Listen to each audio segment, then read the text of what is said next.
Hey, it's Shane Parrish, and welcome to a new episode of The Knowledge Project, where we deconstruct actionable strategies that you can use to make better decisions, learn new things, and live a better life. This time around, we have the amazing Naval Ravikant. Naval is the CEO and co-founder of AngelList. He's invested in more than 100 companies, including Uber, Twitter, Yammer, and so many others. Don't worry, we're not going to talk about early-stage investing. Naval is an incredibly deep thinker who challenges the status quo on so many things. He's thought deeply about stuff that's near and dear to us, like reading, habits, decision-making, and life. Just a heads up, this is the longest podcast I've ever done. Our conversation lasted over 2 hours, and if you're like me, you're going to take a lot of notes. A complete list of books and sites mentioned is available in the show notes at farnamstreetblog.com/podcast. That's FARNAM streetblog.com/podcast. A transcript is available for members of our learning tribe. If you want to join, head on over to farnamstreetblog.com/tribe. In addition to transcripts, we have the world's best online reading group and a host of other goodies. Without further ado, here's Naval. Before I get started, here's a quick word from our sponsor. I believe in full disclosure, so I want to point out that not only do I use this sponsor personally for my weekly meal planning, but I'm also one of the owners. Mealime is one of the most downloaded food apps in the world. Everybody eats, some just do it better than others. If you've ever had trouble sticking to a diet or wandered the grocery store aimlessly with no real menu in mind, Mealime gets you organized with quick and easy meals matched up to your personal dietary preferences. Just pick the recipes for the week. Mealime builds you a shopping list with all of the ingredients you need and helps you cook. Once you try it, you'll see it's crazy to grocery shop any other way. You save time and money, reduce stress, and eat well. Download the free Mealime app for your Android or iPhone, or check them out on the web at mealime.com. That's MEALIME.com. Naval, welcome to the show. I am so excited to get to talk to you today and, ask you a whole bunch of questions that I have on my mind. Oh, thanks for having me. I'm excited to be here. I've been a longtime fan of your work. Thank you. Let's get started with something simple. Can you tell me a little bit about what you do? It's actually not that simple. I have a hard time saying what I do. My day job is that I am CEO of AngelList, which is a company that I started almost 7 years ago now. And AngelList is sort of this platform for startups in the tech industry. And we help entrepreneurs raise money. We help entrepreneurs recruit talent into their startups. And we also help people find jobs into startups. And now recently we acquired Product Hunt. So we also help companies launch to customers. So it's basically a one-stop shop for the early stage tech ecosystem. Whether you're raising money or you're investing money, with the largest online platform for that, whether you're recruiting talent or whether you're being recruited with the largest online platform for startup recruiting, and then whether you're looking for a new product to try out or whether you're looking for customers for your product, we're also the largest online product platform for launching that. So it's sort of become this bigger thing, and that's sort of my day job. But I'm also involved in a bunch of other things. I'm an investor personally in about 200 companies, advisor to a bunch. I'm on a bunch of boards. I occasionally blog and tweet. I'm also a small partner in a cryptocurrency fund because I'm really into these coins like Bitcoin, Ethereum, and Zcash and so forth. And I'm always cooking up something new. I always have a bunch of side projects that I forget. How do you keep track of that all? Like, what does your typical day look like? Well, that's the good part. I don't have a typical day, nor do I want a typical day. If there is a typical day, I'm usually inside my office at AngelList. But I'm basically just operating mostly on email or phone or meetings or squirreled up at home. So there are days where I just work completely from home. There are days that I don't work. I'm actually even trying to get rid of this concept of having to be in a specific place at a specific time. All I care about is, am I doing what I want to do, and am I being productive, and am I happy? And I really want to break away from this idea of 40-hour weeks or 60-hour weeks or 80-hour weeks or 9 to 5 or roles or jobs or identities. It just all feels like a straitjacket. You're one of the most voracious readers I know. You've called yourself a conscious bookworm, and you've read a ton. How did you first get interested in reading? Reading was my first love. I know that in my childhood, when I was around 9, 10, 11 years old, I was a latchkey kid. My mom was working multiple jobs, and then she was going to school at night. And we were raised by a single mother, my brother and I were. in New York City, and we were in a part of New York City that isn't very safe. So I basically the library was my after school center. So after I come back from school, I just go straight to the library and I just hang out there until they closed, and then I'd come home. So that was just my daily routine. But I think even by that point in time, I'd already loved books. I was reading books as a child. I remember my grandparents' house in India. I'd be a little kid on the floor going through all of my grandfather's Reader's Digests, which is just all he had to read there. I mean, now, of course, there's a smorgasbord of information out there. Everybody can read anything all the time. But back then, it was much more limited. So I would read comic books. I would read Reader's Digests. I would read storybooks, whatever I could get my hands on. Mysteries. I was big into mysteries. So I think I just always loved to read because I'm actually an antisocial introvert. And I was just lost in the world of words and ideas from an early age. I think some of it comes from the happy circumstance that when I was young, nobody forced me on what to read. I think there's a tendency among parents and teachers to say, oh, you should read this, but don't read that. The reality is I just read a lot that by today's standards would be considered mental junk food. But eventually you just get to like reading, you run out of the junk food and then you start eating the healthy food, right? Or your tastes kind of graduate. So I think to some extent that's what happened with me because I started from comic books and then went from that into mysteries and went from that into fantasy, then into sci-fi. And then from sci-fi, I made it into science and then mathematics and then philosophy. So it just kind of kept climbing up the stack. But I'm lucky that there was no one around when I was 7 years old or 6 years old saying, oh, you shouldn't read that. You should read this instead. Is most of what you read today physical or on a computer or Kindle? For convenience, it's mostly Kindle. It's not the Kindle device itself; it's an iPad. But for books that I really, really like, I will also buy a physical copy. So I have both. So there's no excuse not to read it. A really good book costs $10 or $20 and it can change your life in a meaningful way. So it's not something I believe in saving money on. And this is even back when I was broke and I had no money. I always spent money on books. I never viewed that as an expense. That's an investment to me. And I probably spend 10 times as much money on books as I actually get through. So in other words, like for every $200 worth of books I buy, I actually end up making it through 10%. So I'll read $20 worth of books, but it's still absolutely worth it. You and I have that in common. Yeah, and anything that's one of the greats, like if I read a book and I know that it's amazing, I'll buy multiple copies, partially to give away, partially because I have them lying around the house. And these days, I find myself rereading as much or more as I do reading. Because I think this was a tweet from an account on Twitter that I saw, this guy Illucertus, and he basically said, I don't want to read everything. I just want to read the 100 great books over and over again. And I think there's a lot to that. So it's really more about identifying what are the great books to you, because different books speak to different people, and then really absorbing those. Because I don't know about you, but I have very poor retention. I have to, I skim, I speed read, I jump around. And I could not tell you specific passages or quotes from books, but at some deep level, you do absorb them and they become part of the threads of the tapestry of your psyche. So they do kind of weave in there. There are books that I'm sure you've had this feeling where you pick up a book, you start reading it, you're like, oh, this is pretty interesting, this is pretty good.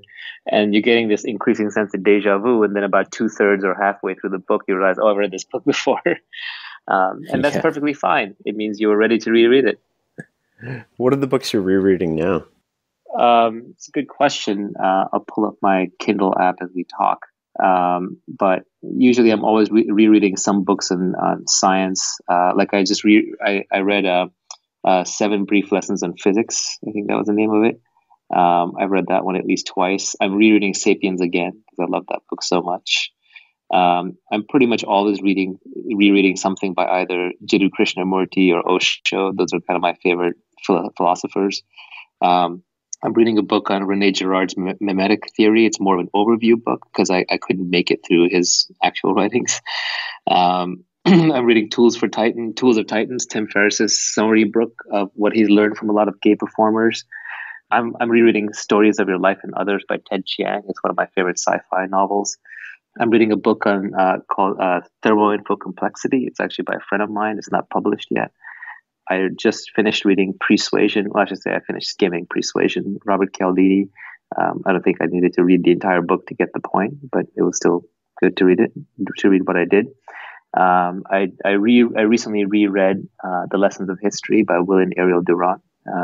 It's I a love great that little book. history book. Yeah, I'm currently reading Story of Philosophy, also by Will Durant.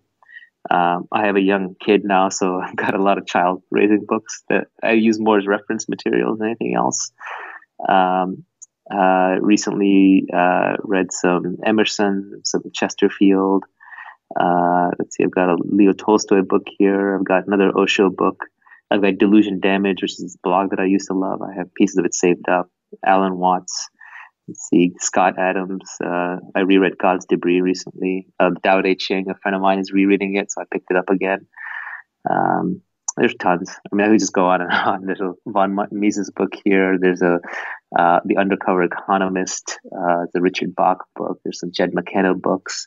I was recently trying to reread Moby Dick and Hamlet just to try and get back into fiction, but I didn't make it through either one. Do you set aside time in your day to reread or like to read it all? Or is it like a consistent thing or do you fit it in when you have time? I read when I'm bored of everything else, but the good news is I get bored very easily.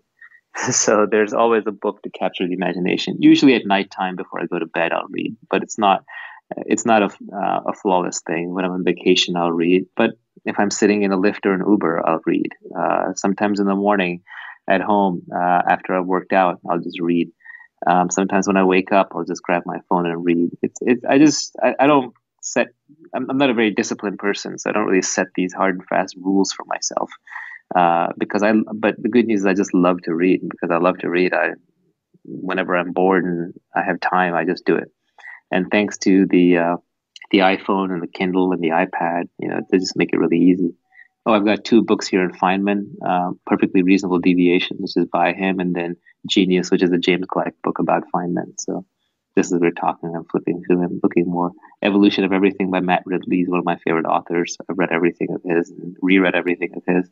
Little Dale Carnegie in here, The Three-Body Problem, Man's Search for Meaning. There's lots. Sex at Dawn. There's a lot of books out there. Your Kindle sounds like my dream. Well, I'm going through right now. It's hundreds and hundreds and hundreds of books are downloaded. It's not even we could sit here the entire podcast, not be going through them. You've said before you think of books as throwaways. How did you come to think about books like that? And what impact has that had on what you read? I mean, that's really an impact of the internet. Once the internet came along, I think it's destroyed everybody's attention span because now all of humanity's works are available to you at any given time and you're being interrupted constantly. So just our attention span goes down, our ability to focus goes down. But at the same time, we just become more judicious. We also want the meat.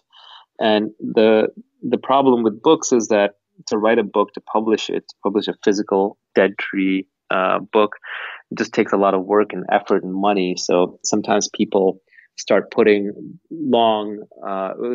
long books around simple ideas. Those are probably my least favorite books. And it's kind of why I avoid the whole business and self-help category, because you generally have one good idea and it's buried in hundreds or thousands of pages and lots of anecdotes.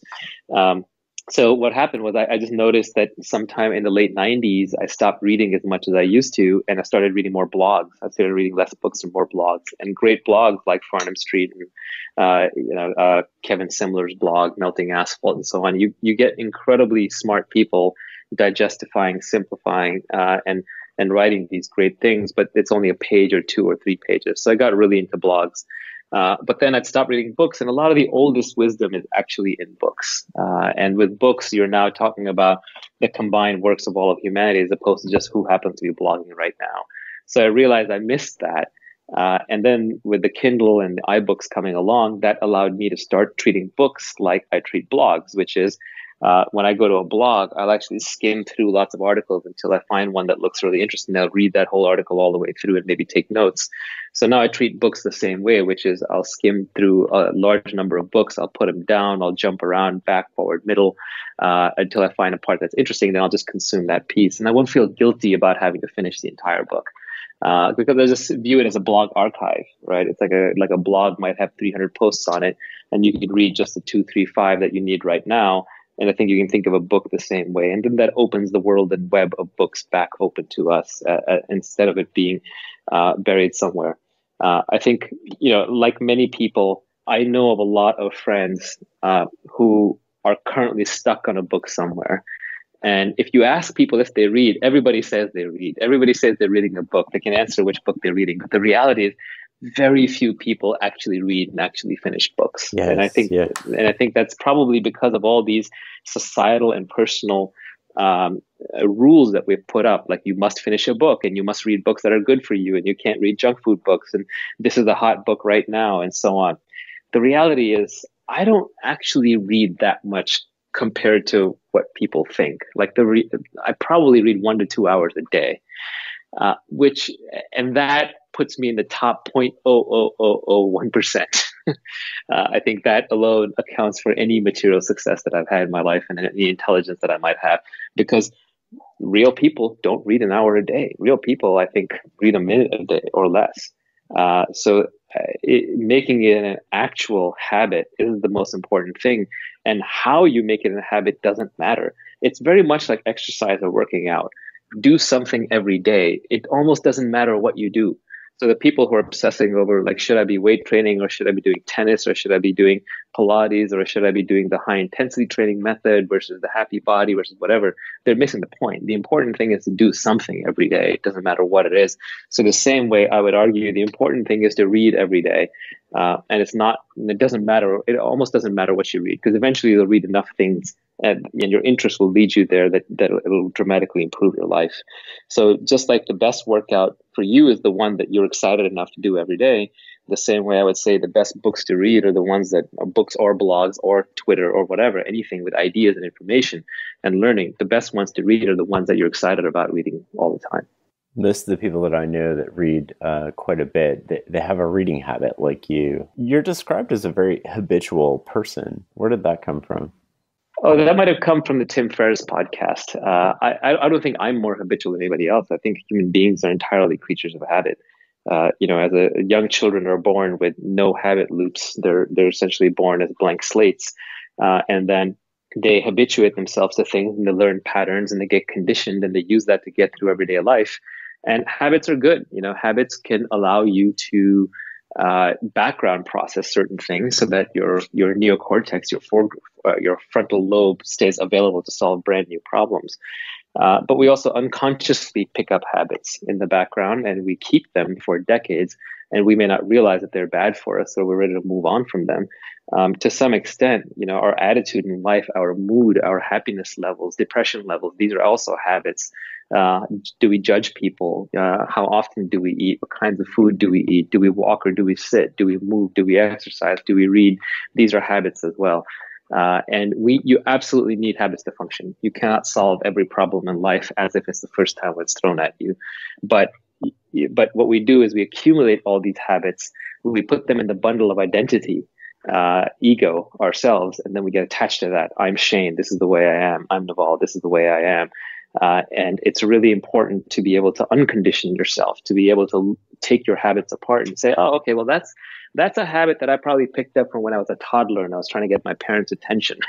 And now I've just reinforced it and reinforced it and reinforced it. And I call it part of my identity. But is it serving me anymore? Is it making me happier? Is it making me healthier? Is it making me accomplish whatever I want to set out to accomplish right now?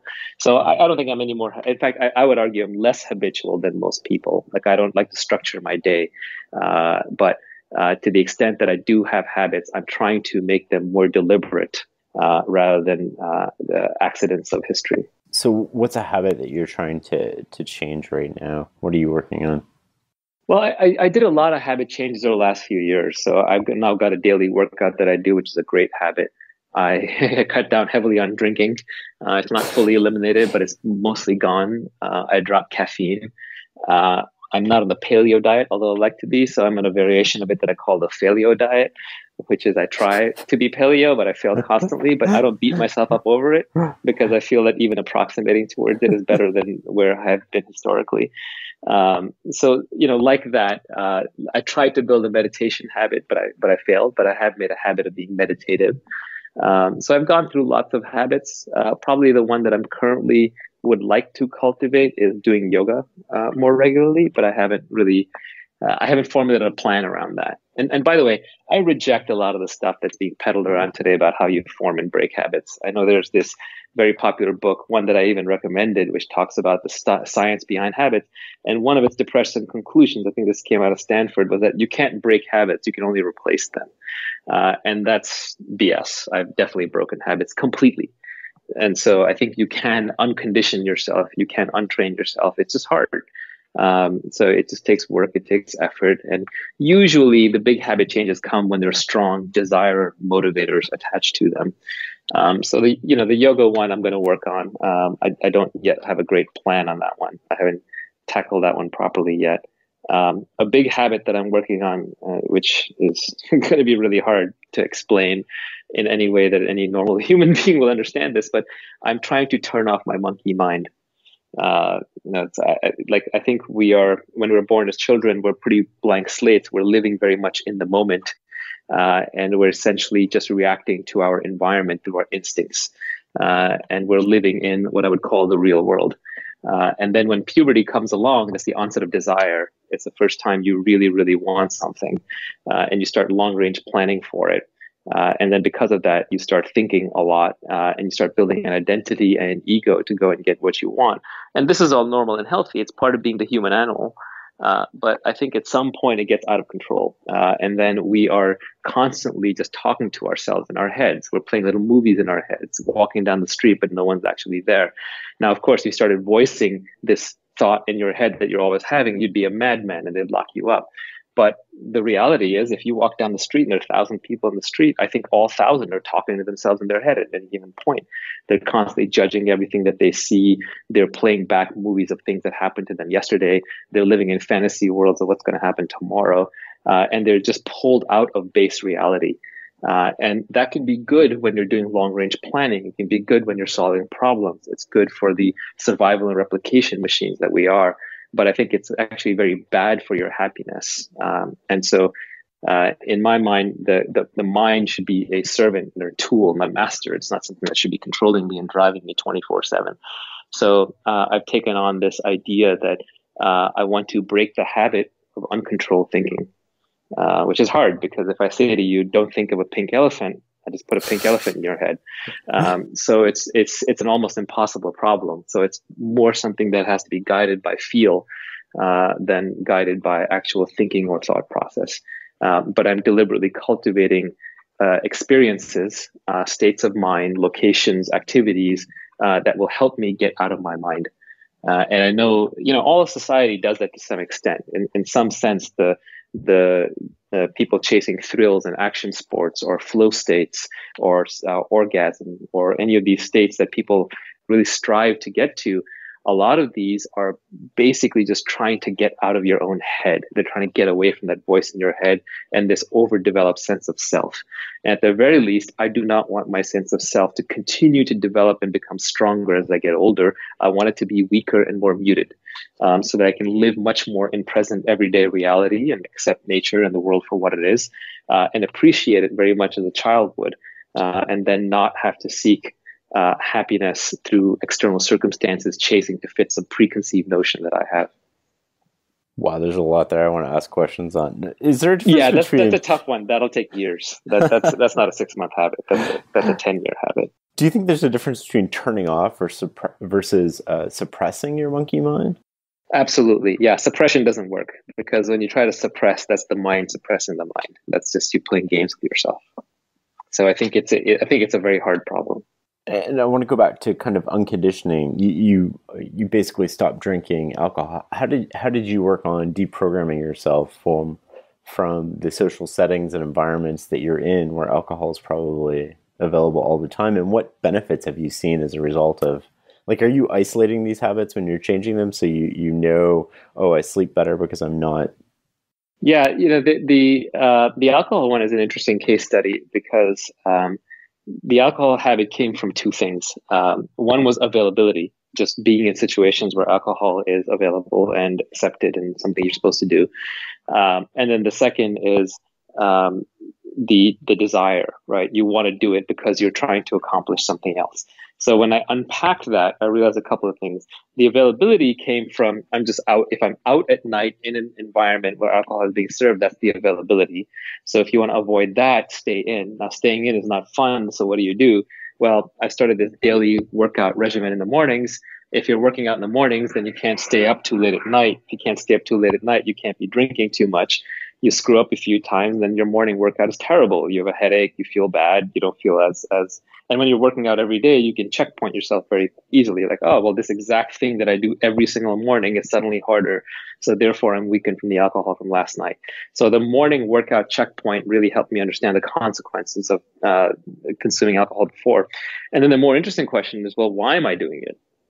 And that's basically boils down to I was doing it to survive longer in social environments that I wasn't particularly happy in. I essentially had to stun my brain into submission. So there are better ways to do that. One of those is only associate with people where you don't have to drink to be around them. And that really narrowed my friend circle, and it narrowed the kinds of events that I go to. There's a little bit of a substitution effect. And some of what the substitution effect was, I was drinking so that I wouldn't be thinking. And so what I went back to is like, well, can I cultivate these states of not thinking too much?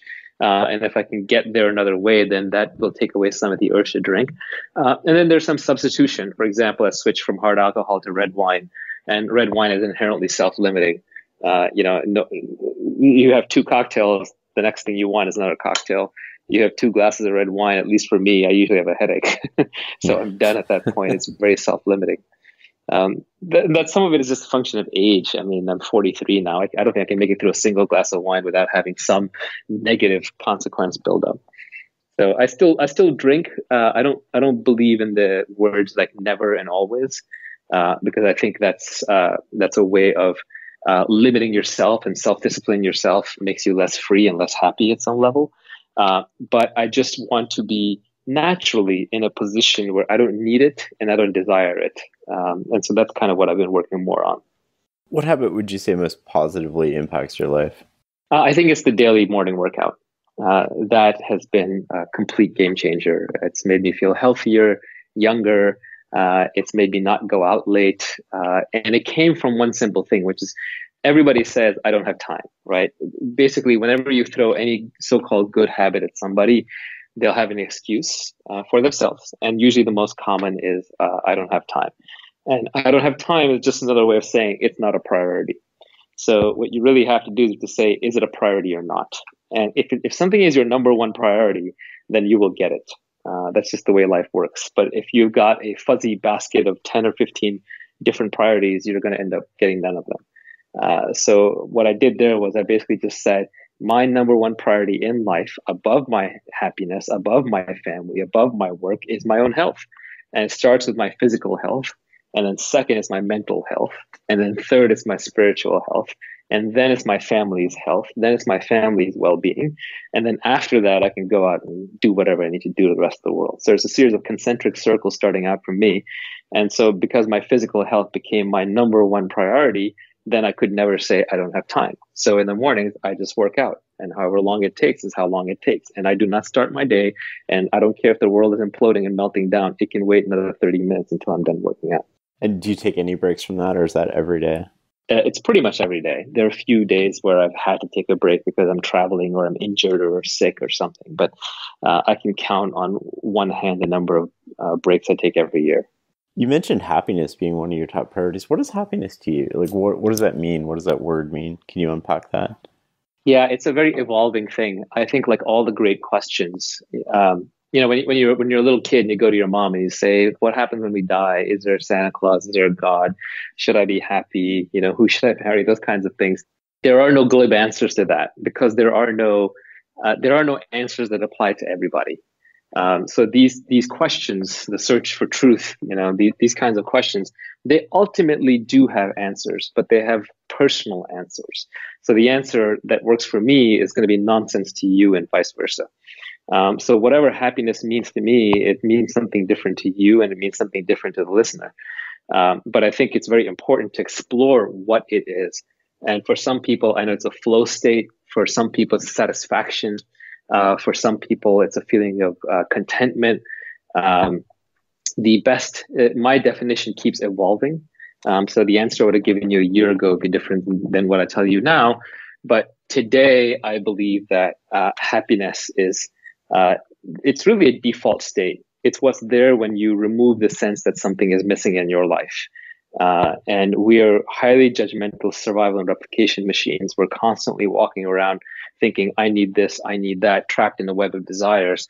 And happiness is that state when nothing is missing. And when nothing is missing, your mind shuts down and your mind stops running into the future or running into the past to regret something or to plan something.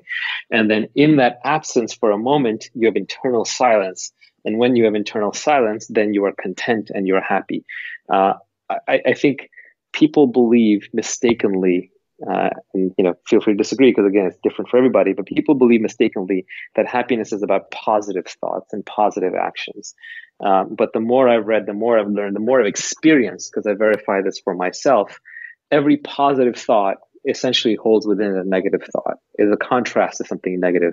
The Tao Te Ching says this more articulately than I ever could, but it's all duality, polarity. So if I say I'm happy, that means that I was sad at some point. If I say he's attractive, then that means that somebody else is unattractive. So every positive thought even has a seed of a negative thought within it, and vice versa. Which is why a lot of greatness in life comes out of suffering. You have to view the negative before you can aspire to and then appreciate the positive. So all of that said, long-winded, to me, happiness is not about positive thoughts. It's not about negative thoughts. It's about the absence of desire, especially the absence of desire for external things. And so the fewer desires I can have, the happier I can, or the more I can accept the current state of things, the less my mind is moving, because the mind really exists in motion towards the future or the past. The more present I am, the happier and more content I will be. But if I latch onto that, if I say, ooh, I'm happy now and I want to stay happy, then I'm going to drop out of that happiness, because now suddenly the mind is moving, it's trying to attach to something, it's trying to create a permanent situation out of a temporary situation. So happiness to me is mainly not suffering, not desiring, not thinking too much about the future or the past, really embracing the present moment and the reality of what is the way it is. Because nature has no concept of happiness or unhappiness. To a tree, there is no right or wrong. There is no good or bad. Nature follows unbroken mathematical laws in a chain of cause and effect from the Big Bang to now. And everything is perfect exactly the way it is. It's only in our particular minds that we're unhappy or not happy, and things are perfect or imperfect because of what we desire. But I think I've also come to believe in the complete and utter insignificance of the self. And I think that helps a lot. Like, for example, if you thought you were the most important thing in the universe, then you would have to bend the entire universe to your will. Because if you're the most important thing in the universe, then how could it not conform to your desires? And if it doesn't conform to your desires, something's wrong. However, if you view yourself as a bacteria or an amoeba, or if you view all of your works as writing on water or building castles in the sand, then you have no expectation from how life should actually be. Life is just the way it is. And then you sort of accept that, and you have no cause to be happy or unhappy. Those things almost don't apply. And what you're left with in that neutral state is not neutrality. I think people think, oh, that would be a very bland existence. No, this is the existence that little children live. And if you look at little children, on balance, they're generally pretty happy. Because they're really immersed into the environment in the moment without any thought of how it should be given their personal preferences and desires. So I think the neutral state is actually a perfection state, and one can be very happy as long as one isn't too caught up in their own heads. What does your internal monologue go like when you find yourself trying to attach to something by default? Yeah, I try to keep an eye on my internal monologue. It doesn't always work, but in the computer programming sense, I try to run my brain in debugging mode as much as possible. And when I'm talking to someone, like I'm talking to you right now, or when I'm engaged in a group activity, it's almost impossible because your brain has too many things to handle. But if I'm by myself, like just this morning, I'm brushing my teeth and I start thinking forward to the podcast. And I started going through this little fantasy where I imagined you asking me a bunch of questions and I was fantasy answering them. And then I caught myself. I put my brain in debug mode and just watch every little instruction go by. And I said, why am I fantasy future planning? Why can't I just stand here and brush my teeth? Right. And it's just the awareness that my brain was running off in the future and planning some fantasy scenario out of ego I was like, well, do I really care if I embarrass myself on Shane's podcast? Who cares? I'm going to die anyway. This is all going to go to zero, and I won't remember anything. So this is pointless. So at that point, I shut down. I went back to brushing my teeth, and then I was noticing how great the toothbrush was and how good it felt. And then next moment, I'm off to thinking something else, and then I have to look at my brain again and say, do I really need to solve this problem right now? And the reality is that 95% of what my brain runs off and tries to do, I don't need to tackle at that exact moment. In fact, if it's like a muscle, then I'll be better off resting it, being at peace, and then when the particular problem arises, immerse myself in it. So what I would rather dedicate myself to is, for example, right now as we're talking, to be completely lost in the conversation and to be 100% focused on this, as opposed to thinking about, oh, when I brush my teeth, did I do it the right way, or planning something else in my mind. So I think the ability to singularly focus is related to the ability to lose yourself and be present, happy, and actually, ironically, more effective. That's fascinating. It's almost like a relativity issue where you're taking yourself out of a certain frame and you're just moving over to another frame and watching things from a different perspective, even you're in your own mind. Yeah, I think that a lot of for example, what Buddhists talk about as awareness versus the ego, what they're really talking about is you can think of your brain, your consciousness as a multi-layered mechanism. And there's kind of a core base kernel level OS that's running. And then there's applications that are running on top. And I like to think of it as, computer geek speak. I'm actually going back to my awareness level OS, which is always calm, always peaceful, and generally happy and content. And I'm trying to stay in that mode and not activate the monkey mind, which is always worried and frightened and anxious, but serves incredible purpose. But I'm trying not to activate that program until I need it. Because when I need it, I want to just focus on that program. But if I'm running it 24/7 all the time, I'm wasting energy. It's just, and it becomes me, and I am more than that, right? I think like another thing that spirituality or religion or Buddhism or anything you follow will teach you over time is that you are more than just your mind. You are more than just your habits. You're more than just your preferences. Your level of awareness. You're a body. And modern humans, we don't live enough in our body. We don't live enough in our awareness. We live too much in this internal monologue in our heads. All of which, by the way, is just programmed into you by society and by the environment from when you were younger. You're basically a bunch of hardware, DNA, written, that then reacted to environmental effects when you were younger. And then you recorded the things that were good and bad, and you use that to prejudge everything that's going to be thrown against you. And then you're using that to constantly try and predict and change the future. But as you get older and older, the sum of these preferences that you've accumulated is very, very large. And some of these reactions, habitual reactions that you've accumulated is very, very large. And then they end up as runaway freight trains that control your mood. Well, we should control our own moods. Why don't we study how to control our moods? What a masterful thing that would be if you could say, well, right now I would like to be in the curious state. And then you can genuinely set yourself into the curious state. Or you say, I want to be in a mourning state. I'm mourning a loved one and I want to grieve for them, but I really want to grieve. I really want to feel that. I don't want to be distracted right now by my computer programming problem that's due tomorrow. So I think that the mind itself is a muscle, and it can be trained and it can be conditioned. It has just been haphazardly conditioned by society out of our control. And if you look at it with awareness and intent, and it's a 24/7 job, you're working on it every moment of every day, I think you can unpack your own mind and your emotions and your thoughts and your reactions. You can start reconfiguring. You can start rewriting this program to what you want. You mentioned before in one of your interviews that you have foundational values, but you didn't elaborate. So I'm curious, what are those? Yeah, it's a good question. I've never actually listed them or articulated them. But I would define values, first of all, as a set of things that you will not compromise upon. So foundational values to me are things that I've looked at very, very carefully about myself, and I've deliberately chosen and said, you know what, this is a habit, this is a way of life, and I'm not going to compromise on it. I'm going to stay this way forever. I just don't want to live life any other way. Now, I've never fully enumerated them, but examples of them, like I think honesty is a core value. To give you examples of what I mean by honesty is I want to be able to just be me. I never want to be in an environment around people where I have to watch what I say, because if I disconnect what I'm thinking from what I'm saying, that creates multiple threads in my mind. That means that I'm no longer in the moment. That means that I now have to be future planning or past regretting every time I'm talking to somebody. So anyone around whom I can't be fully honest, I don't want to be around.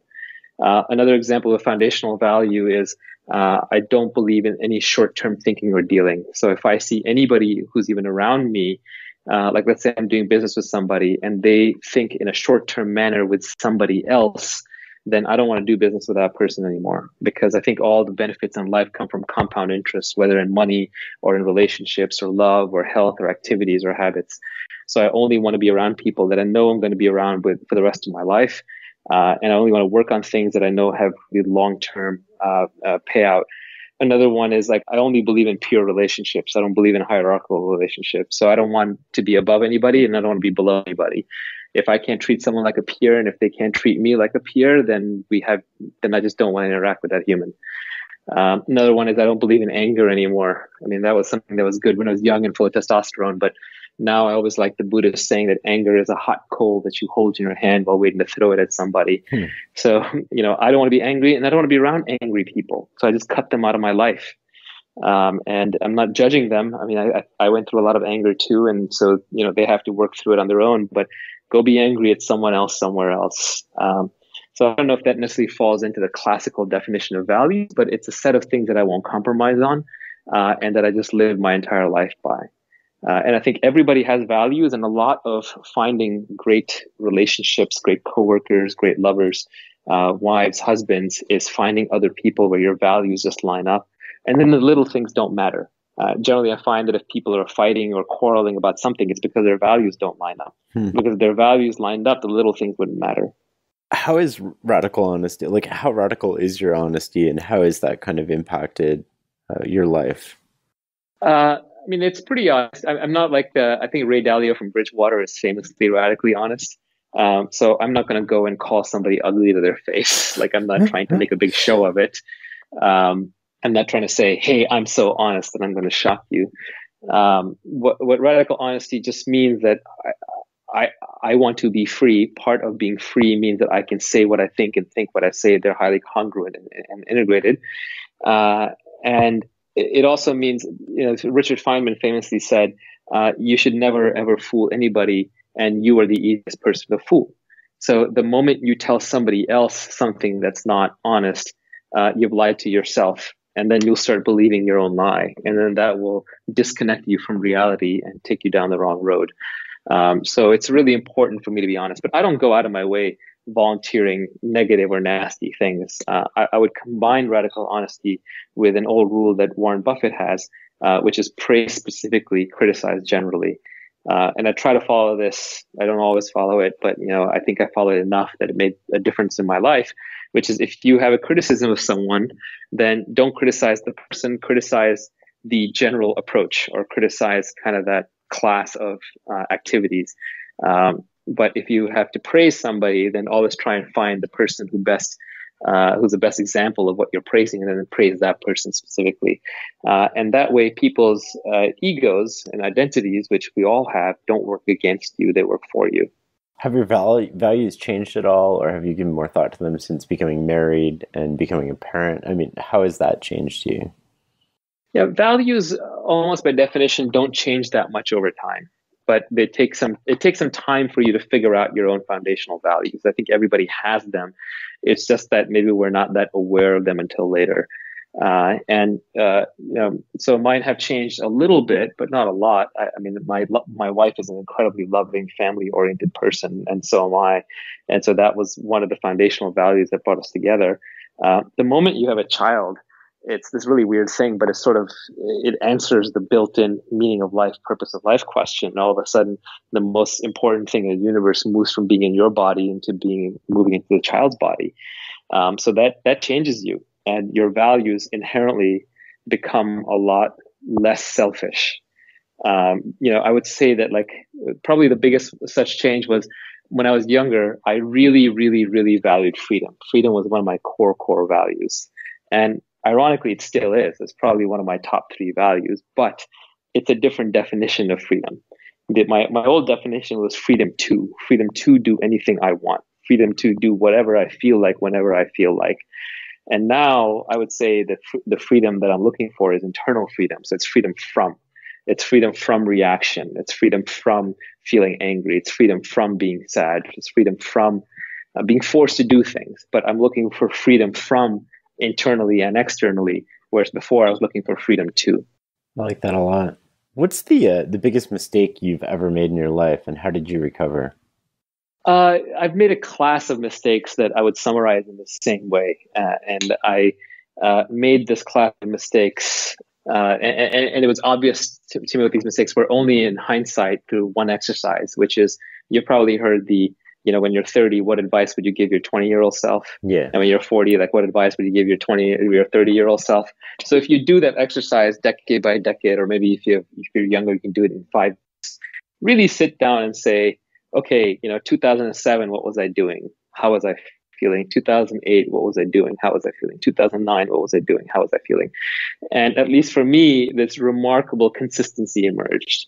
And that consistency was that everything that I was doing, I should have still done, but with less emotion, and especially less anger, because I used to be very angry when I was younger, but especially just less emotion.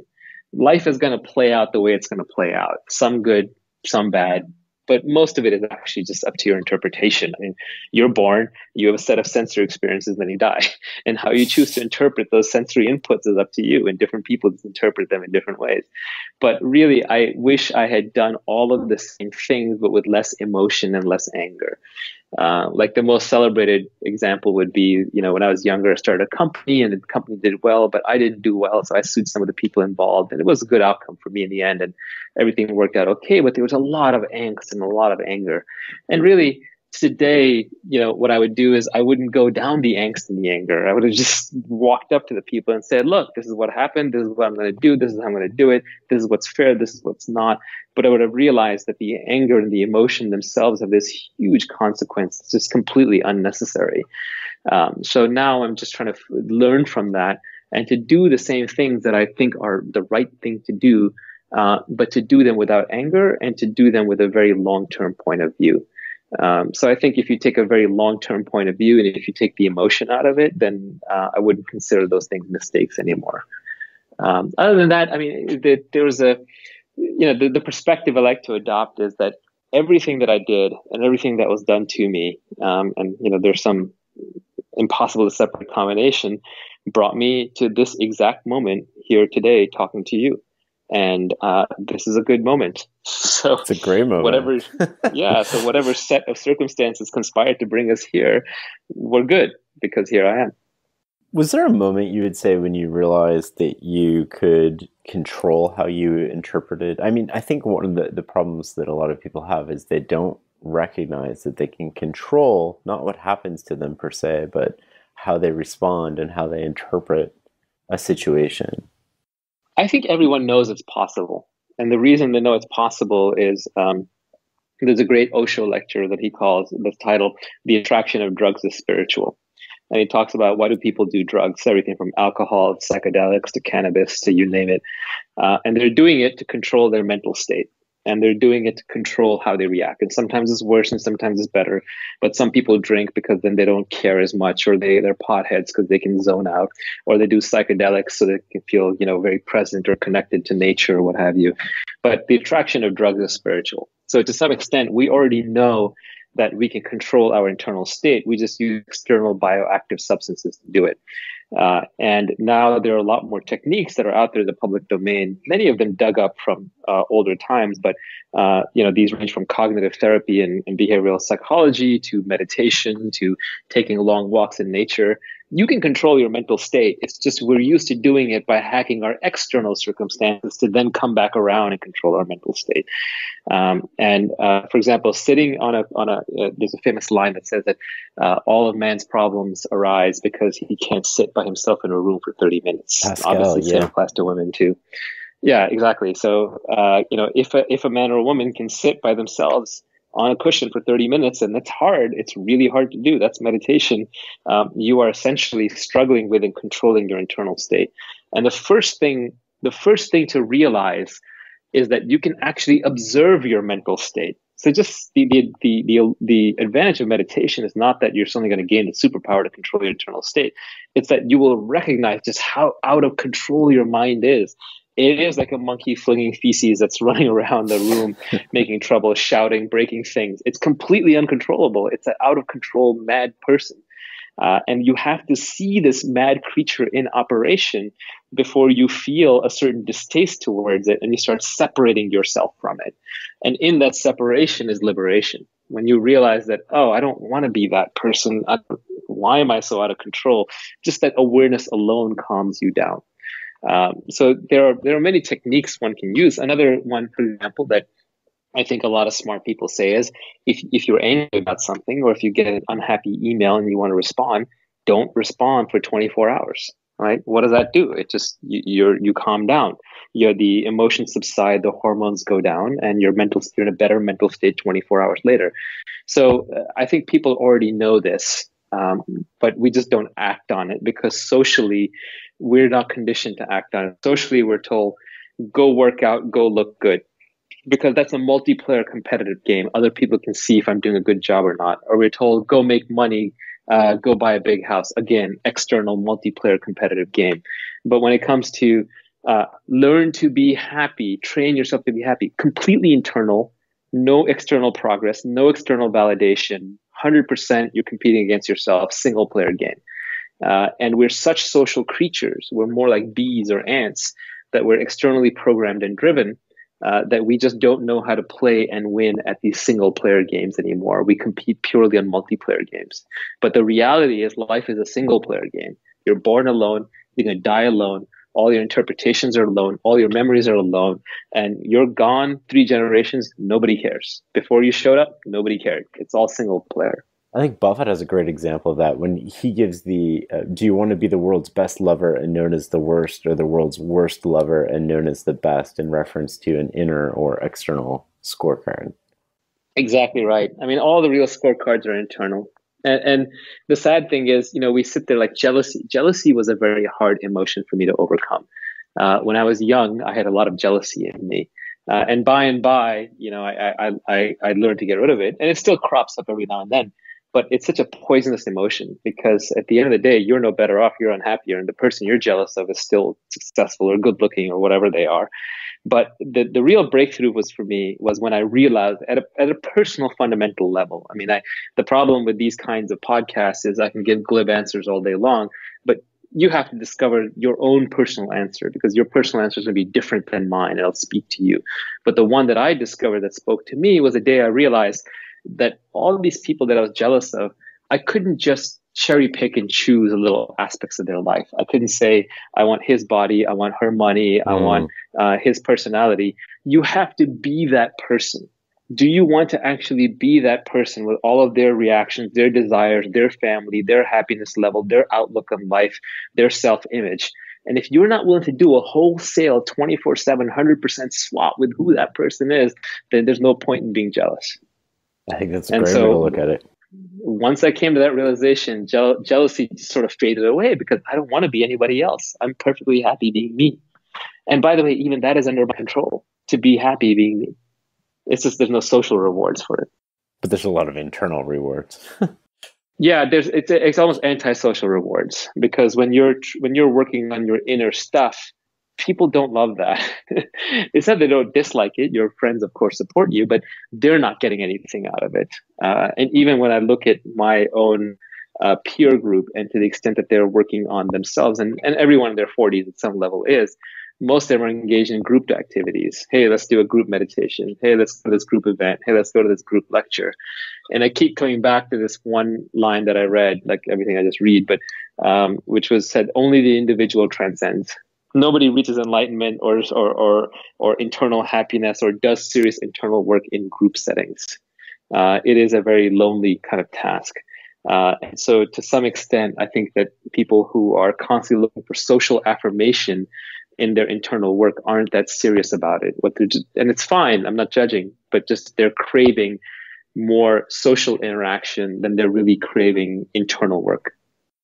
What big ideas have you changed your mind on in the last few years? I mean, there's a lot on kind of the life level. There's a couple, obviously, in the business level. I think on a more practical basis, I've just stopped believing in macroeconomics.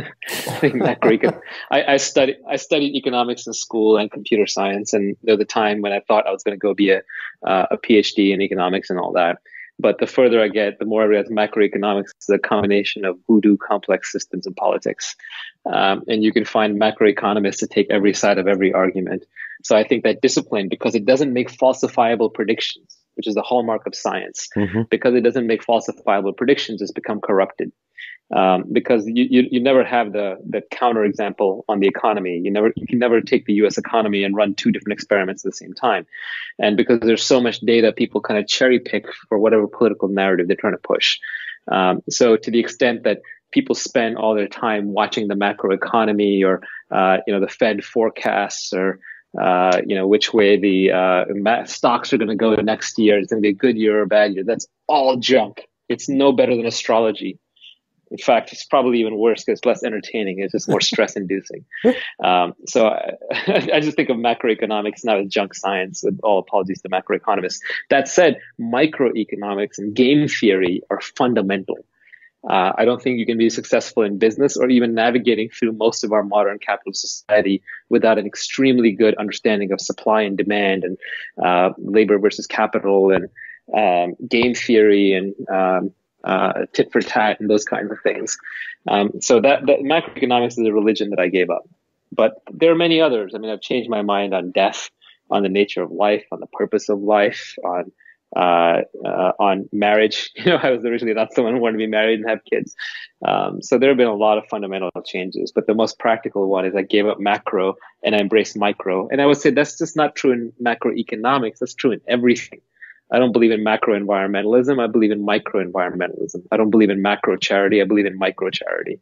I don't believe in macro improving the world. Like there's a lot of people out there who get really fired up about, I'm going to change the world. I'm going to change this person. I'm going to change the way people think. I think about micro. It's like change yourself, then maybe change your family and your neighbor before you get into abstract concepts about I'm going to change the world. What part of your base knowledge that you have today that you believe do you consider the least solid or most likely to change over the coming years? It's a good question. I mean, I try not to have too much that I've pre-decided upon. I think that creating identities and labels locks you in and keeps you from seeing the truth.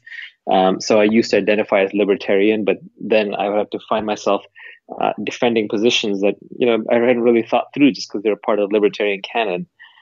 And the reality is that if all of your beliefs line up into neat little bundles, you should be highly suspicious because they're prepackaged and put together. So I don't like to self-identify in almost any level anymore, and that keeps me from having too many of these so-called stable beliefs. So it's hard for me to point to something that I think is shaky, because if I thought it was really shaky, then I wouldn't stand on it. I guess the areas where I'm becoming least certain is kind of all I would call it the grand category of how should we organize society beliefs. Everybody has them. Some people think we should be communists. Some people are capitalists. Some are anarchists. Some say we need a larger welfare state. We need universal health care and basic income. And others say, no, we need to all. I think that entire class of beliefs, they're unfalsifiable. They're based, they're almost religious. They're things that people got into when they were young. Nobody actually knows which system is the better one. Nobody actually knows which one maximizes happiness versus output versus whatever. I know there's a lot of smart economists and people studying it. There's a lot of good data and science. But at the end of the day, and the more I look into it, the more I come away saying, well, maybe I don't know how best to organize society. Maybe society, should not have just one organization, but should have multiple organizations, so you can choose and you can go into whichever society where you are most bound to thrive. But I don't think there is a single right answer for human culture and society anymore, except to the extent that given the increasingly destructive power of technology, on a long enough time scale, you can 3D print a nuclear weapon. on a long enough time scale, you can create a singularity in your backyard as part of your high school physics project. So I think as a human race, we do have to sort of get past this idea of that we're separate organisms and kind of almost get into some kind of a multicellular organism situation. Otherwise, we'll just destroy ourselves. It'll just be too easy to blow ourselves up. And that obviously runs very, very counter to my libertarian instincts of everyone should be free and do whatever they want, et cetera, et cetera. So I just don't know how to organize society anymore. And I think any beliefs that I have, any remnant beliefs that I have from being younger about the optimal way to organize society are probably wrong. And the future thriving society that we end up with maybe 1,000 years from now will probably look like something that I would argue very strongly against today, because it will have no room for the individual. Maybe you can explain for listeners the singularity and kind of what your thoughts are around that. Yeah, the singularity is this idea that technological change is accelerating. And then at some point, the acceleration gets so great that there's massive change in our lifetimes. We create things like general AI. We start living forever. And just the nature of who we are as humans changes as a consequence of that. It's most associated with a general AI. If we produce a general purpose artificial intelligence, that artificial intelligence could then hack its own code, make itself smarter, and out-evolve us to the point where we are either obsolete or immortal or something in between. My thoughts on it, I think it's fanciful to say the least. Nick Bostrom wrote a very famous book called Superintelligence, which lays out the paths to it. There are good rebuttals to superintelligence. So I wouldn't just read that book, breathless and wide-eyed and believe everything. And there are people like in the Singularity Institute who are looking forward to this coming. I think it's religion for nerds. It's got all the same characteristics. It's unfalsifiable until it happens. It basically says the chosen ones will be saved. The world's going to end. We will be immortal. It's very hard to tell apart from exactly. It's very hard to tell apart from a biblical kind of story.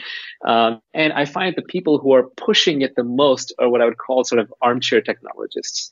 Like they might understand a little bit of science, but these are not the PhDs in physics who are pushing this. It's not like the Fields Medal winning mathematician who's pushing this. I was trained in a little bit of science, and I consider myself an amateur scientist, and I know just enough to know how little we know.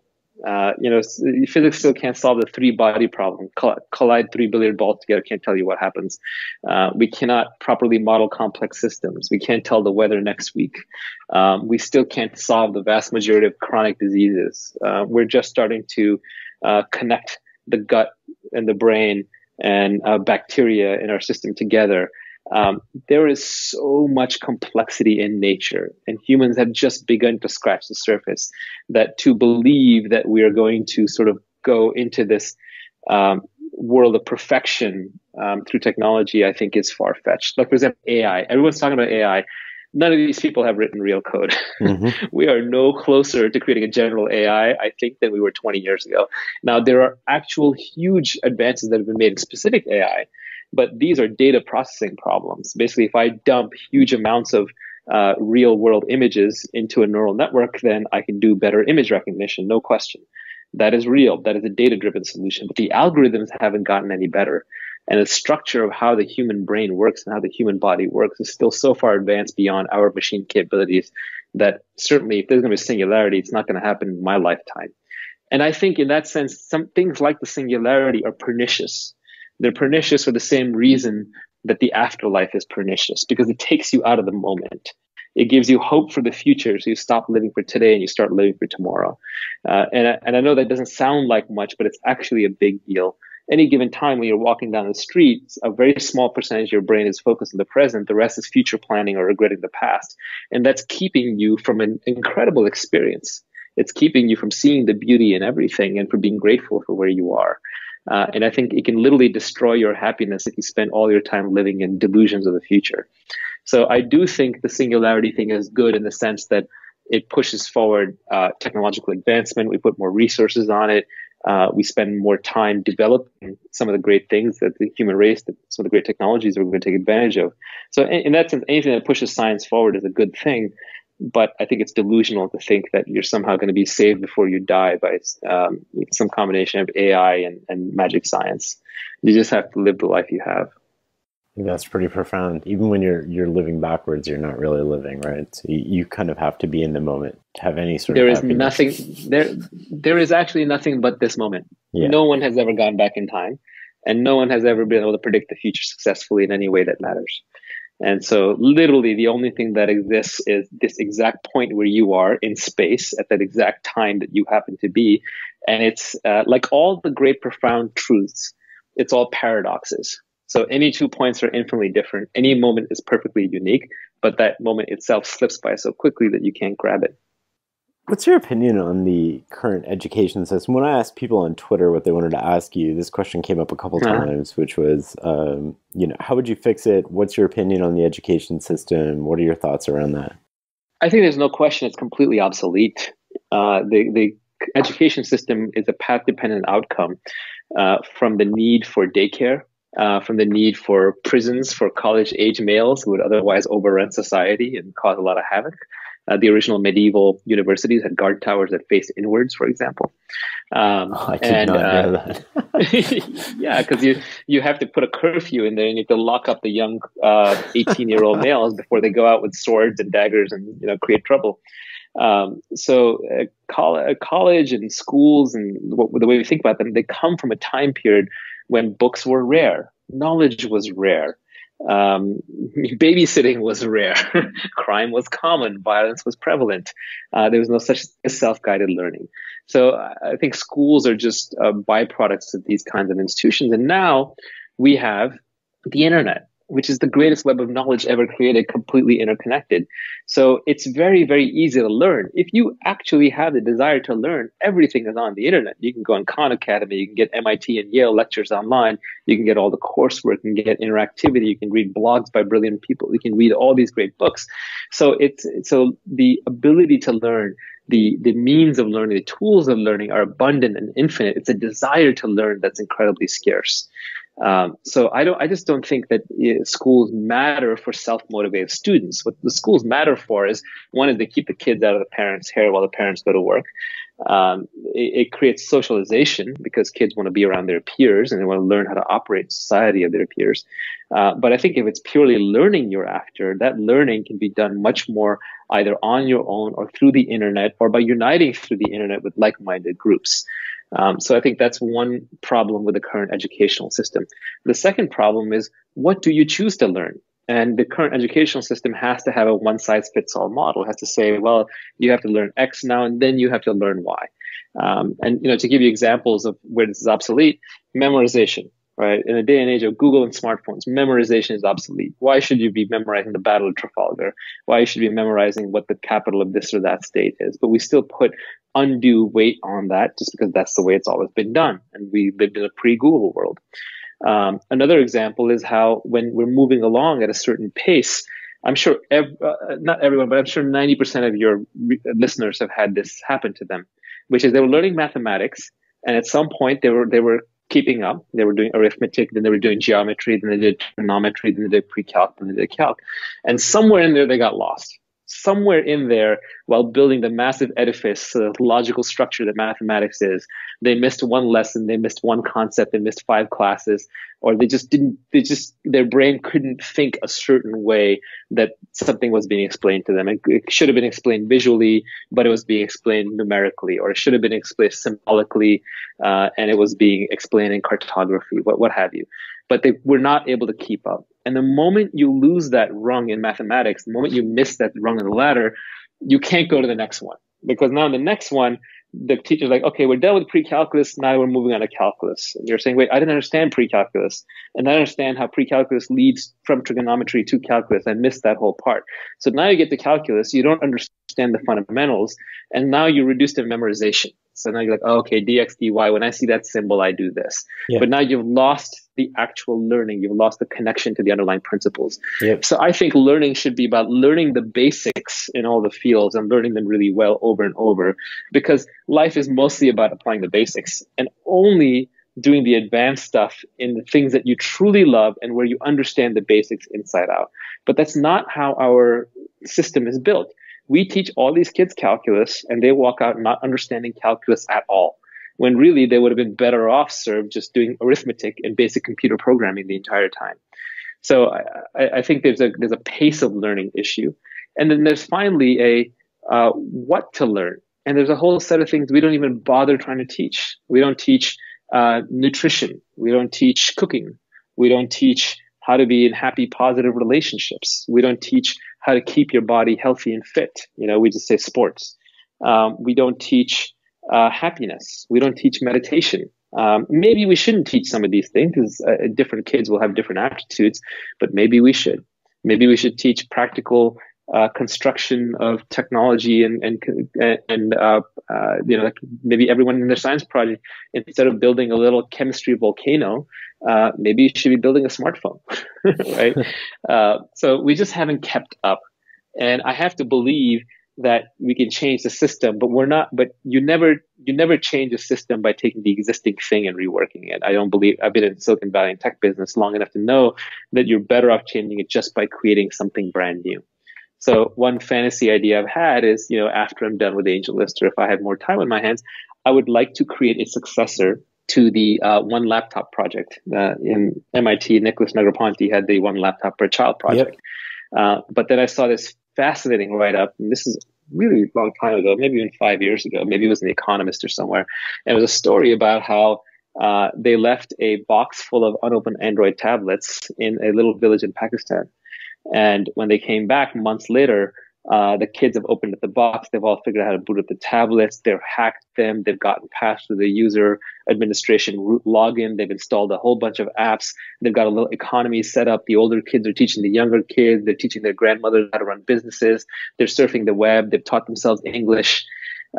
Kids are learning machines. They just need the tools. So to that end, what I would love to do is create a very low cost, very rugged, easily powered, cheap Android tablet that's hard to destroy, and basically distribute them around the world with pre-built learning applications so that you can literally fire one up and it works with you interactively in 30 seconds and figures out what language do you speak, if any, or you can just be symbolic, and what level of aptitude are you at? Are you a second grader, third grader, fifth grader? And of course, it varies by different discipline. And then it lets you dive into and let you learn anything you want that will make your life better. Just and on going the back edge to of my your original competency. Exactly. And it always keeps you on the edge, and it always keeps pushing you. And then you can network in all the teachers of the world. So anyone who wants to be a teacher can contribute. It's not just Salman Khan doing Khan Academy, but essentially you could network connect all the teachers of the world and all the students of the world using tablets and do it at a pace and level where it's essentially customized for each child. And they're learning the things that have a practical outcome in their life. And I know there's advantage of liberal arts education, pushing things that people don't necessarily want to learn on their own, but they have to have some desire for it. It's better to wait until they think they're ready and then give it all to them. Because I think that's the way that learning sticks. So that's the kind of project I like to work on, but I don't think it's solvable with the current school system. I hope you get a chance to work on that. I think that'd be a phenomenal impact to the world. Yeah, I think it would be fun, and I'm thinking about this now more because I have a young infant son, and honestly, I don't want to send him to school. How do you, as an adult, I mean, you mentioned a couple of physics books in the start of the interview here. How do you, as an adult, go about learning new subjects, you specifically? Yeah, mostly I just stay on the basics. So even when I'm learning physics or science, I'm sticking to the basics. So I'll read concepts for fun, but I'm more likely to do something that is arithmetic than calculus. I'm not going to be a great physicist at this point, maybe in the next lifetime or when my kid will do it. But it's too late for me. So I have to stick to what I enjoy. And what I love about science is mathematics is the language of nature. Science is, to me, the study of truth.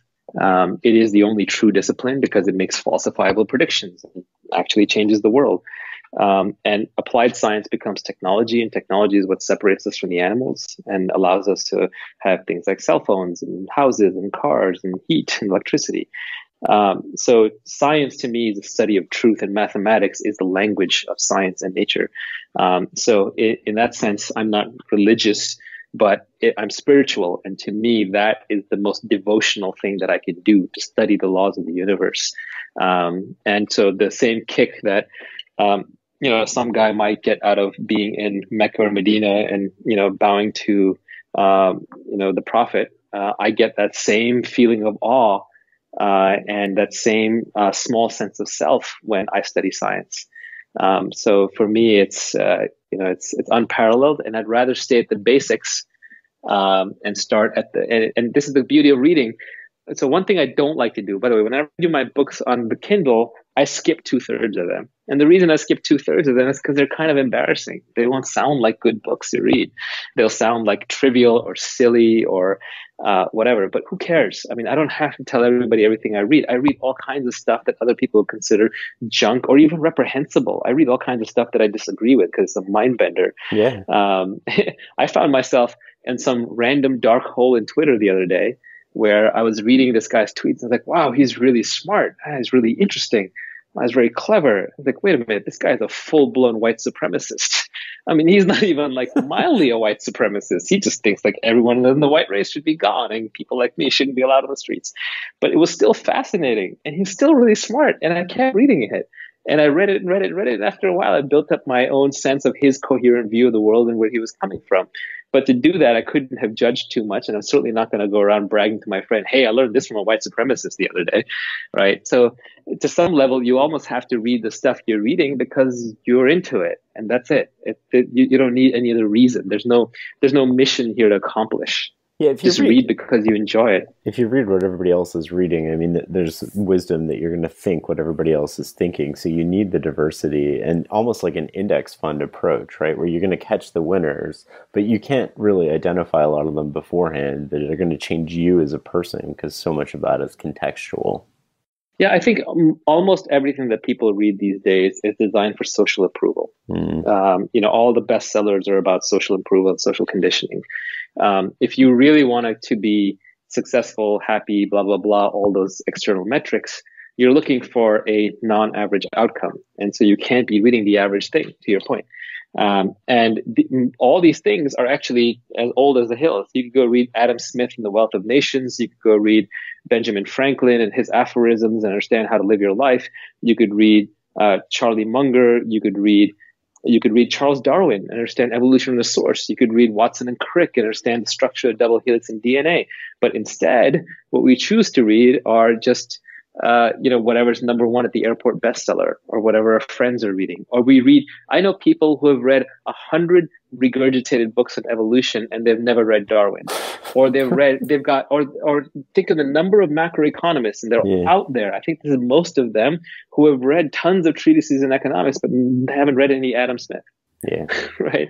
So at some level, you're doing it for social approval. You're doing it to fit in with the other monkeys.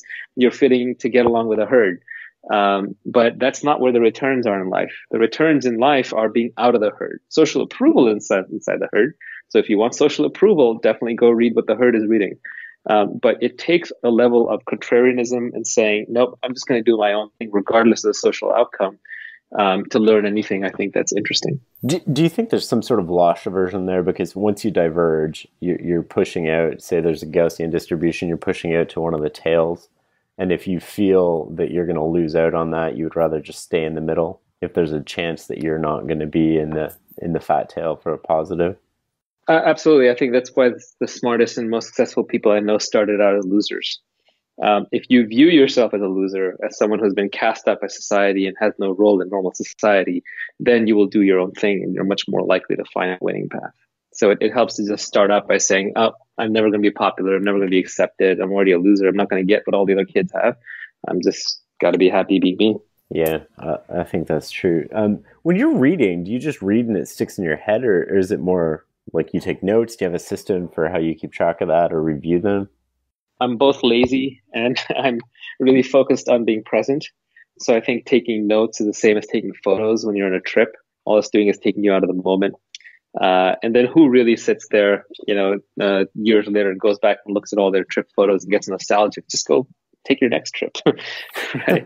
So I just don't believe in anything from the past, anything, no memories, no regrets, no people, no trips, nothing. Because a lot of our unhappiness also comes from comparing things from the past to the present. First time you saw a sunset, it was amazing. It was jaw dropping. You forgot yourself. The second time you saw it, it was cool. The 100th time you saw it, it's nothing. The 1,000th time you're saying, and someone shows you a sunset, you're like, well, actually, I saw this one sunset in Mexico this time. That was really cool. You're not even there. So I just don't believe in clinging too much to memories, and that includes in reading. So I do highlight. I catch myself doing that, but I do it more because it's just kind of a way of rereading that particular paragraph at that moment in time. And then once in a blue moon, for my especially favorite books, I'll want to reread the book, but I'll be short on time, so I'll just reread the highlighted passages until something catches my eye, and then I get sucked back into the book. But the reality is I could stop highlighting tomorrow and it would make no difference. And note taking is even, I think, harder than that. So I do not take notes. But everyone's brain works differently. You know, some people love to take notes. Actually, my note taking is Twitter. So what I do is I read and read and read. And if I have some fundamental aha insight or concept, then what I like about Twitter is it forces me to distill that into 140 characters. And then I try and put it out there as an aphorism. And then I get attacked by all kinds of random people, and they point out all kinds of obvious exceptions and jump down my throat. And I'm like, why did I do this again? And then I go into hiding for a little while. You have one of the most thoughtful Twitter feeds that I know of. So I hope nobody jumps down your throat too bad there. Thank you. But yeah. When you first pick up a book, are you skimming for something interesting? Like, how do you go about reading it? Or do you just flip to a random page and start reading? Or what's your process for that? Yeah, I'll start at the beginning, but I'll move fast. So if it's not interesting, I'll just start flipping ahead, or I'll start skimming or speed reading. If it doesn't grab my attention within the first chapter in a meaningfully positive way, I'll either drop the book or I'll skip ahead a few chapters. I don't believe in delayed gratification when there's an infinite number of books out there to read. There's so many great books, and there are so many of them that are so well written that, you know, I just can't spend my time on these.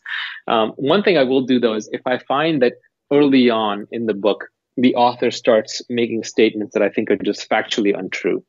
And one should always be open to new ideas, but if they're starting to make contradictions where the epistemological load of acknowledging that contradiction, sorry to use that 50-cent word, but I would have to revisit my entire lifetime of learning and undo it and start over. Yes, gravity to does accept not that exist. Truth. Yeah, exactly. Or like, you know, I had a conversation recently with a guy who sounded really, really smart and was throwing all kinds of science at me, and my head was spinning. And then he basically said, and as we know, you know, thermodynamics isn't really true. And that was the point at which I was like, okay, I got to discard everything you just said, because thermodynamics is fundamental. Right? That's what the undo button is for, right? Yeah, that thermodynamics is not even a theory; it's a law. Yeah. It comes from the mathematics. So if you want to throw that out, then we have no basis for conversation. So if I find something like that in a book where someone says, "Oh yes, I cleared my mind and I watched my thought process, and then I was able to levitate," then I have to put the book down because now I don't know what in here is true and what in here is false. Basically, what I'm looking for is the author knowingly lying or completely deluded? Right. And if they are, then I can't fill my brain with that junk because I can't separate truth from fiction. So generally, I'll skim, I'll fast forward, I'll try and find a part that catches me. Usually, though, what happens in most books, though, is most books have one point to make. And obviously, this is nonfiction. I'm not talking about fiction, but they have one point to make. They make it, and then they give you example after example after example after example, and they apply it to explain everything in the world. And once I feel like I've gotten the gist of it, I feel very comfortable putting the book down. So there's a lot of these, what I would call like pseudoscience bestsellers that are all over, you know, that everyone's always reading. And people are like, "Oh, did you read this book?" And I always say yes, but the reality is I read maybe 2 chapters of it, but I got the gist. I want to switch gears and talk a little bit about decision making, which is kind of what you get paid to do, both as an investor and the CEO of AngelList. You're kind of paid to be right when other people are wrong. Do you have a process around how you make decisions? Yeah, so decision making is everything. And in fact, someone who makes decisions right 80% of the time instead of 70% of the time will be valued and compensated in the market hundreds of times more. And I think people have a hard time understanding that, but that's a fundamental fact of leverage. If I'm managing $1 billion and I'm right, 10% more of the time than somebody else, and that's $100 million worth of value on a judgment call. And with modern technology and large workforces and capital, our decisions are getting leveraged more and more. So if you can be more right, more rational, and that's one of the reasons why I love your blog, because it really focuses on helping you be more right, better decision making, more rational, then you're going to just get nonlinear returns in your life. So decision making is everything. And decision making, what's going on? The brain is a memory prediction machine. It has a memory of things that worked in the past and what it's read, and it's trying to predict the future. And the lousy way to do memory prediction is X happened in the past, therefore X will happen in the future. It's too based on specific circumstances. So what you want principles. You want mental models. So the best mental models that I have found have come through evolution, game theory, and Charlie Munger, who I'm sure you quote a lot on your blog. But Charlie Munger, who's Warren Buffett's partner, very good investor, but he has tons and tons of great mental models. Nassim Taleb has great mental models. The Benjamin Franklin had great mental models. So I basically load my head full of mental models, but then different ones apply to every situation. So I don't really run a checklist. But for example, I studied a lot of complexity theory when I was younger. It's a field that I got into. Occasionally I just get into these things and I just learn a lot about that field. My most recent one is cryptography. But I was really into complexity theory back in the mid 90s. And the more I got into it, the more I understand the limits of our knowledge and the limits of our prediction capability. And that's been super helpful to me. So that has helped me come up with a system that operates in the face of ignorance. And I believe that fundamentally we are ignorant and very, very bad at predicting the future. So I don't look for and I don't believe that I have the ability to say what is going to work. So rather what I try to do is I try to eliminate what's not going to work. So I think being successful is just about not making mistakes. It's not about, having correct judgments. It's about avoiding the incorrect judgments. So I have mental models around how do I determine if I can trust somebody? Around, what are the actual odds that this is going to work? How much margin of safety do I have? If it works out, the angel bets and venture bets are great because they have nonlinear outcomes in the positive, but on the downside, you can only lose 1x, but on the upside, you can make 10,000x. So I try to rig the game. So I don't believe in specific goals. Scott Adams said famously also, set up systems, not goals. So use your judgment to figure out what kinds of environments you can thrive in, and then build a system to create that environment around you so that you're statistically likely to succeed. I'm not going to be the most successful person on the planet, nor do I want to be. I just want to be the most successful version of me while working the least hard possible, right? Yeah. I want to be like in 1,000 universes, Naval is successful 999 of it. He's not a billionaire, but he's done pretty well in all of them, right? So whatever the metric is, or he's happily married in most of them. He may not have, nailed it in every regard, but he's set up systems such that he's failed in very few places. So basically, I just try and set up good systems, and then the individual decisions don't matter that much, because I think our ability to make individual decisions is actually not great. So, for example, as an investor, I would rather my system is I want to see 10,000 companies, and I want to pick 500 that have a shot of being huge. And then I want the option to double down on the 5 winners. I don't want to just look at 100 companies and pick 10 that I think are winners and go all in on those. Right. Because I don't think I have that capability. And I think there's a lot of ex post facto reasoning and sort of origin stories that people make up about why they were successful.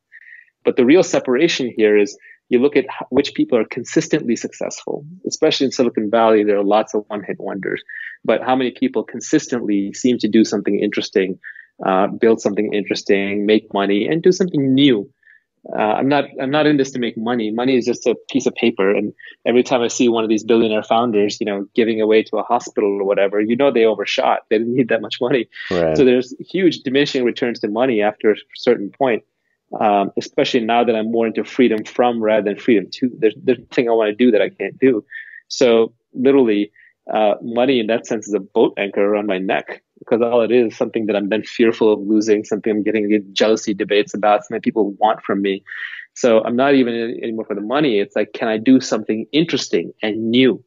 Can I create something brand new that the world has never seen, that it gets value out of, that it uses, that is congruent with my morals? So I never have problems sleeping at night, and I never have to worry about selling something that I wouldn't buy. So much more into that. But I don't I don't have a checklist system for decision making. I know that's like a big thing recently. Atul Gadwande wrote the checklist manifesto, and I think that's good for pilots and surgeons. I don't think it's necessarily great for investors Oh and yeah, I think for it totally misses the point with entrepreneurs. decision making. I agree. And by the way, that's another one of those books where you just read the first chapter and you're done. It would have made a great blog post. But yeah, so I also don't think you need to be that hard on yourself. Right? A lot of what goes on today is a lot of your listeners are right now like beating themselves up and scribbling notes and saying, I need to do this and I need to do that and I need to do. No, you don't need to do anything. All you should do is what you want to do. And if you stop trying to figure out how to do things the way other people want you to do them, then you get to listen to that little voice inside of your head that wants to do things a certain way. And then you get to be you. And no one in the world is going to beat you at being you. You're never going to be as good at being me as I am. And I'm never going to be as good at being you as you are. So certainly listen, absorb, but don't try and emulate. It's a fool's errand. Instead, each person is uniquely qualified at something. They have some specific knowledge, capability, and desire that nobody else in the world does. That's just purely from the combinatorics of human DNA and development. And so your goal in life is to find out the people who need you the most, to find out the business that needs you the most, to find out the project and the art that needs you the most, because there's something out there just for you. But what you don't want to do is be building checklists and decision frameworks built on what other people are doing, because you're never going to be them. You'll never be good at being somebody else. Yeah, and you're inevitably going to miss stuff too in checklists.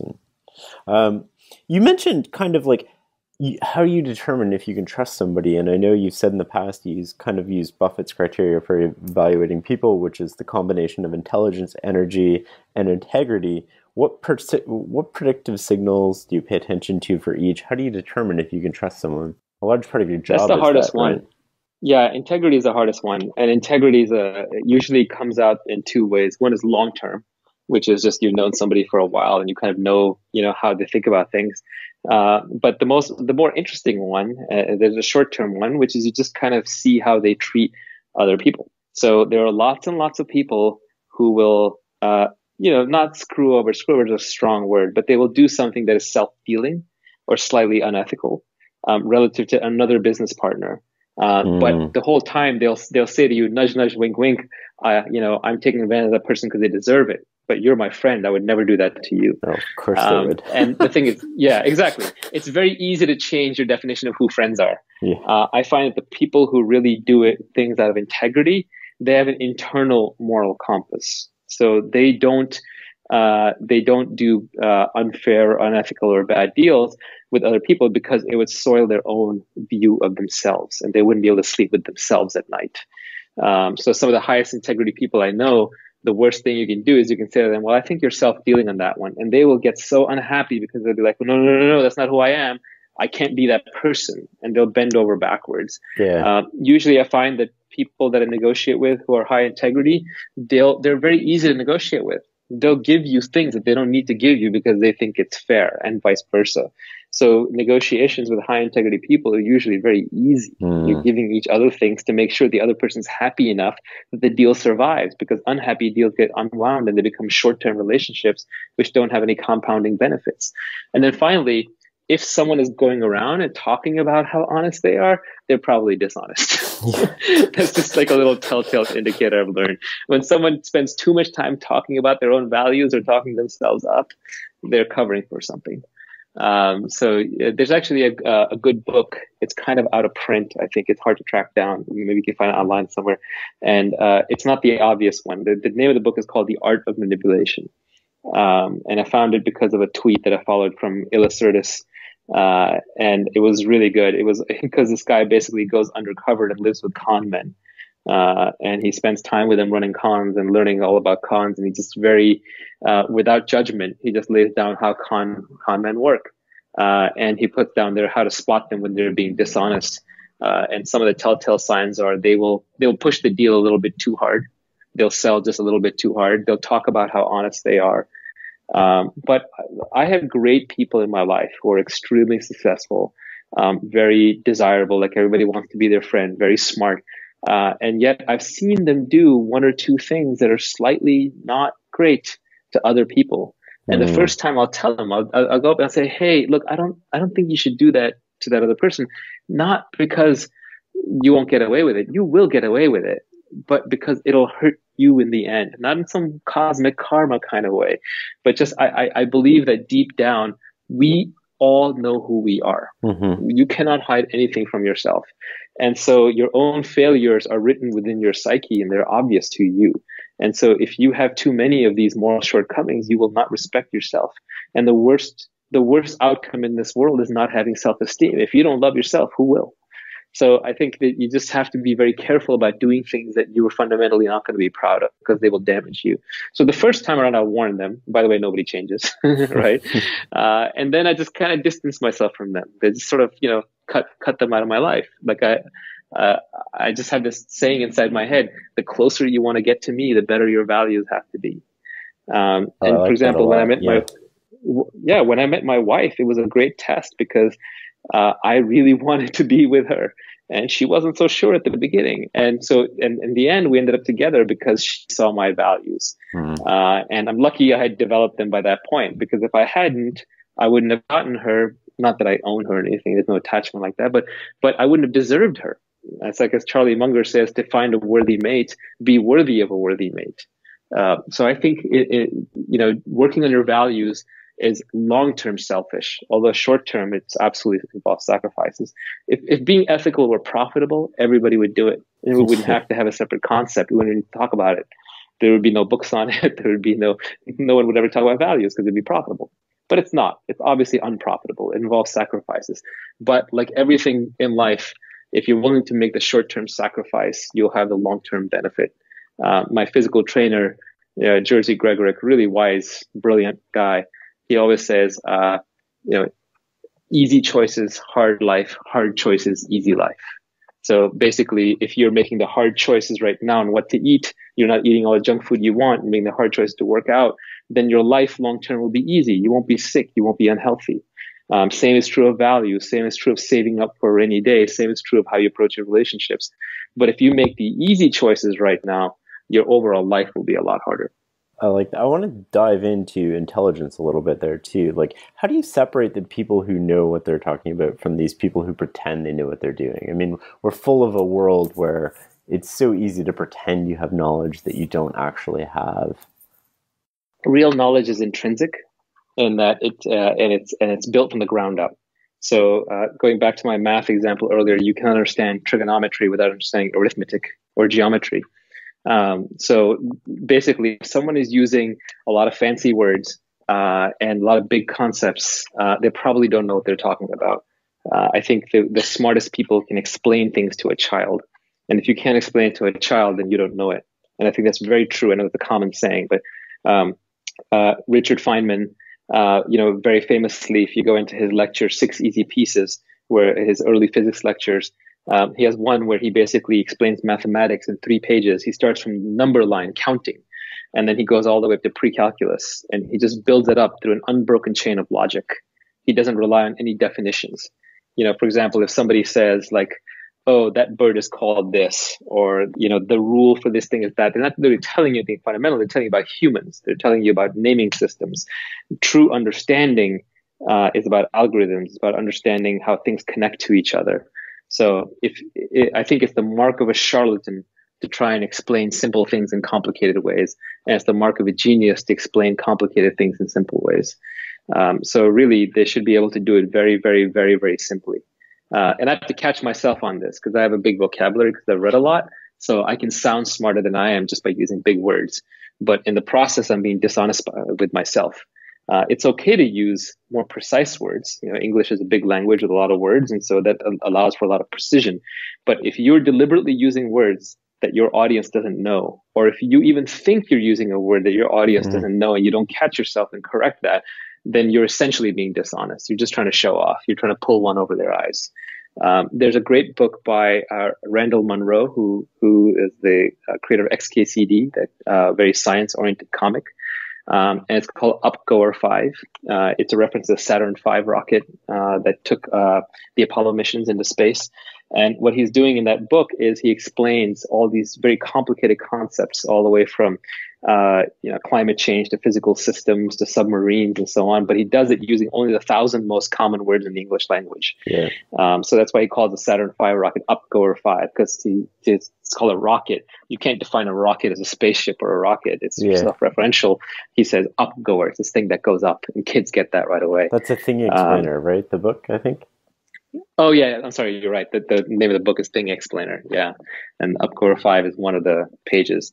There's another great book that I have called Thinking Physics. I open this one all the time, and I love on the back cover it has this great little pitch. It says the only book that's used in both grade school and graduate school, and it's true. It's all simple physics puzzles that can be explained to a 12-year-old child that they can puzzle over, and can be explained to a 25-year-old grad student in physics. And they all kind of have fundamental insights in physics. They're all kind of tricky, but anyone can get to the answer through purely logical reasoning. I love reading the history of how scientists came up with their various breakthroughs. And if you have ever gone, like, for example, relativity. Relativity is a fascinating thing. It's a very advanced concept, but in a way it's very simple, because Einstein came up with it with what are called Gedanken, fancy word for thought experiments. This means thought experiments in German. So he was able to basically just do logical thought experiments in his mind until he came up with relativity. And then he formalized it with mathematics and with predictions that he made that were later unfalsified, that were basically shown to be true. So really brilliant physicists like that, they get there by pure reasoning. And pure logical reasoning. It's not like he had to go draw lots of complicated diagrams and so on. He just understood things at a very basic fundamental level.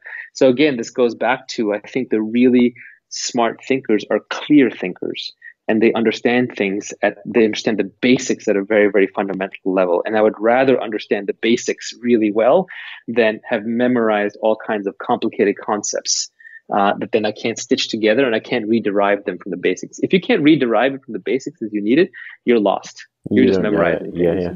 Exactly. It seems like a large part of making effective decisions kind of boils down to dealing with reality. How do you make sure you're dealing with reality when you're making decisions?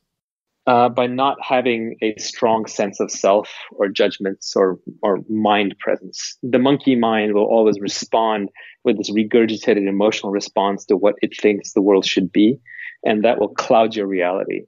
This happens a lot of times when people are mixing politics and business. Like, for example, in January this year, I wrote a little piece on the election. I kind of predicted that Trump or Bernie is going to win. One of those two characters is going to win. That's not what I wanted to have happen necessarily. I'm an elite. My life is pretty good, right? Yeah. I'm not looking for rabble rousers to change everything, but I wanted to see reality the way it was, as opposed to the way I wanted it to be. So I think the number one thing that clouds us from being able to see reality is just that we just have preconceived notions of the way it should be. There's one definition of a moment of suffering is that it's that moment when you see things exactly the way they are. So this whole time you've been convinced your business is doing great, and really you've ignored the signs that it's not doing that well. Then your business fails and you suffer. Well, it's just because you've been putting off reality. You've been hiding it from yourself. So the good news is that when you're suffering, when you're in pain, that's a moment of truth. That is a moment where you're forced to embrace reality actually the way it is. And then you can make meaningful change and progress, because you can only do that when you're starting with the truth. So I think the hard thing here is seeing the truth, and to see the truth, you have to get your ego out of the way, because your ego doesn't want to face the truth. So the smaller you can make your ego, the less conditioned you can make your reactions, the less desires you can have about the outcome you want, the easier it is to see the reality. The clear example of this is when we're going through difficult things like a breakup or a job loss or business failure or a health problem, and our friends are advising us, right? Well, when we're advising them, the answer is so obvious. It comes to us in a minute.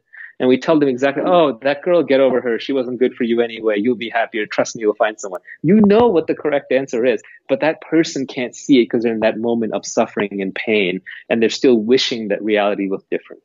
So the problem isn't reality. The problem is their desire colliding with reality. It's preventing them from seeing the truth, no matter how much you say it. So the same thing happens when I'm making decisions. The more of a desire that I have that it work out a certain way, the less likely I am to see the truth.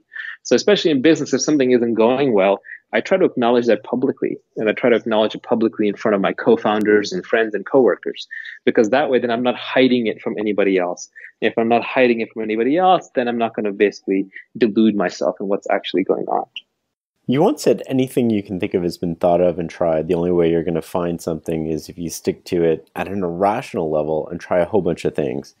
This kind of makes an idea a commodity, but the judgment and execution incredibly rare.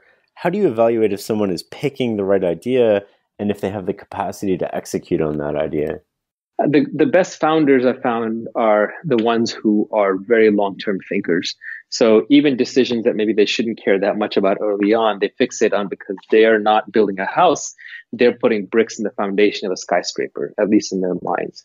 And so what you're looking for is looking for someone who knows the space well, who understands how difficult it's going to be, but doesn't care because they just love whatever they're doing. They're into it, and they commit to it for the long haul. So, passion and vision alone are not enough. Mm-hmm. I think Steve Case said that vision without execution is a hallucination. Execution alone isn't enough.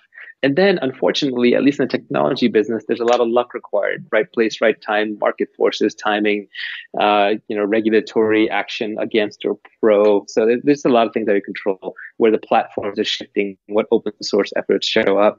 So you can never predict the outside successes, but what you can predict are the failures. You can say, oh, this person doesn't know this field at all. They're way out of their depth. Or this person, they're a short-term thinker. They're not going to last the game. They're not going to go as far as needed. Because as I was saying, there are no new ideas. All the ideas have been thought of, but it's about the combination of the idea plus the execution plus the passion. Like Steve Jobs was a visionary and a great designer, not because he came with the idea to build a smartphone. Many people had tried to build a smartphone, but it's because he had a very high bar for the design. He understood the manufacturing tolerances and what the technology was capable and what it wasn't. He could rally the people and the resources to get it done.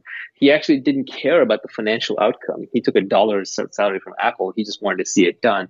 And he was willing to do it for as long as it takes until it worked. So it's kind of this magic confluence of factors. And then the timing in the world happened to be right. The technology was around and Johnny Ive was there. And who knows how many other factors intersected to make it happen. But just as many factors intersected on his side, there were ones that intersected against him. For example, he had to take over Apple, which was a horribly failing company at the time. Poor guy died of pancreatic cancer, right? He got taken out early. Think about what more he could have created, what more he could have done for the world. He probably wasn't happy in the whole process. He drove himself to ruin. So I think you do have to be irrationally optimistic to succeed and passionate. But you also have to really know your stuff. And I meet a lot of entrepreneurs who are either short-term thinkers, in which case that's okay. It just means this is not the thing for you. Right. Go find the thing you can commit to for 10 years, because that's how long it's going to take minimum to get a good outcome. And you have to enjoy the journey because there's no guarantee on the outcome.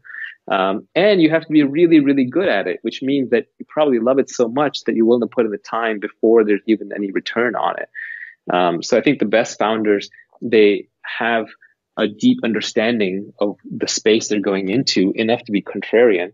And they have a deep passion for it so that they'll just keep working on it. And they have execution skills. They just get things done. They solve problems. They're capable.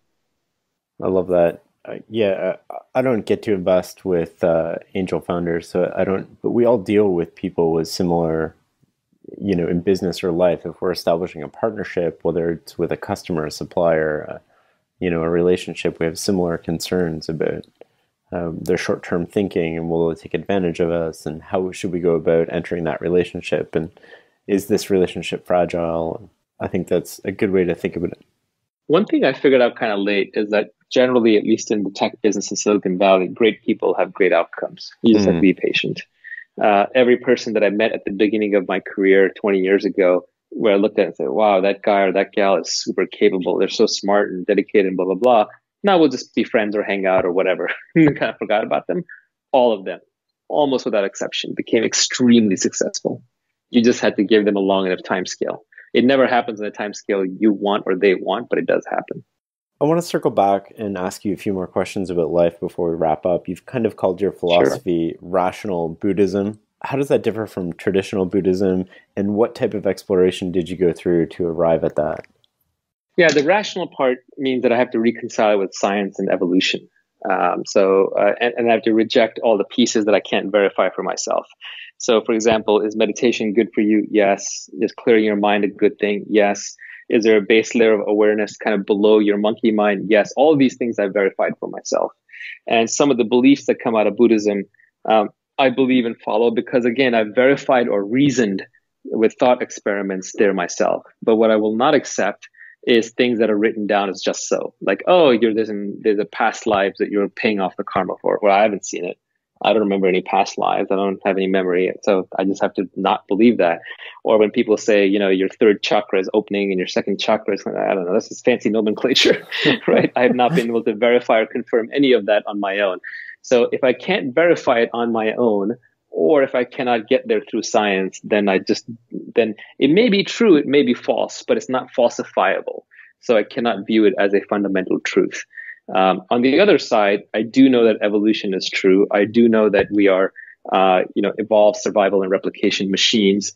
I do know that we have an ego so that we get up off the ground and worms don't eat us and we actually take action. So what rational Buddhism to me means understanding the internal work that Buddhism espouses to make yourself happier and better off and more present and more in control of your emotions and being a better human being.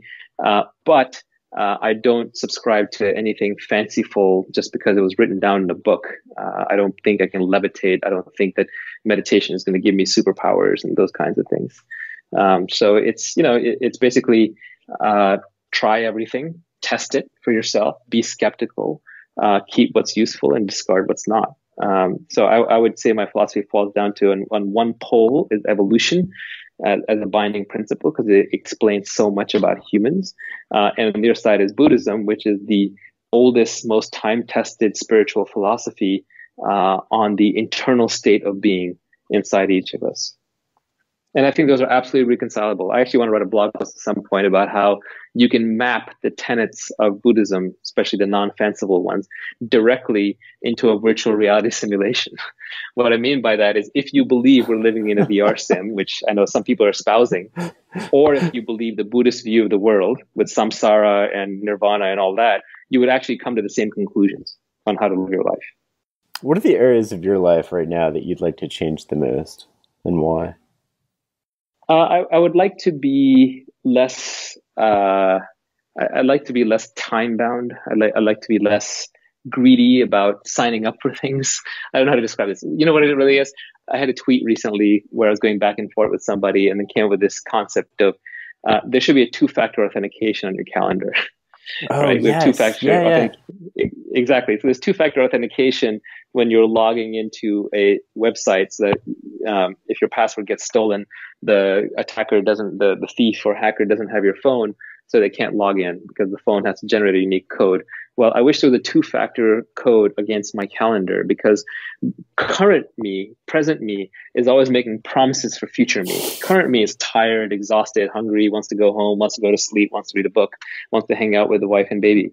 But future me is this dynamic, high energy individual who will always show up to every meeting and will have a lot of energy and will want to get a lot of things done. So I commit myself to all these commitments in the future that when the future me arrives, it's actually this present me. It's back to being lazy and hungry and tired.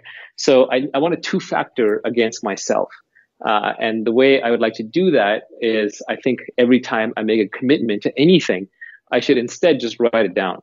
Yeah. And then check back in 48 hours later and then clear mind say, do I commit to doing this? Or even better would be saying, if I commit to doing something, then I commit to doing it right now. Yeah, I think if I'm not willing to do it right now, then don't do it. Don't commit to it. Yeah, that's the Derek Sivers approach, right? Like if you're not saying hell yes right now, then you should just be saying no, I think. Yeah, so I think this is something of every busy person. I just want to be much better at managing my own time.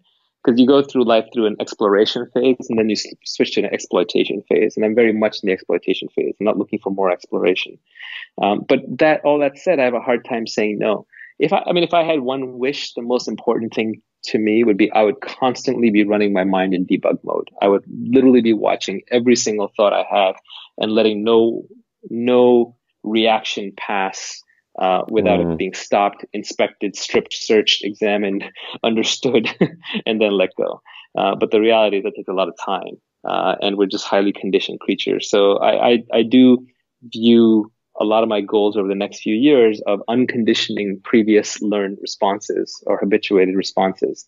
so that I can make decisions more cleanly in the moment without relying upon memory or prepackaged heuristics and judgments. What's the most common mistake you see people make over and over?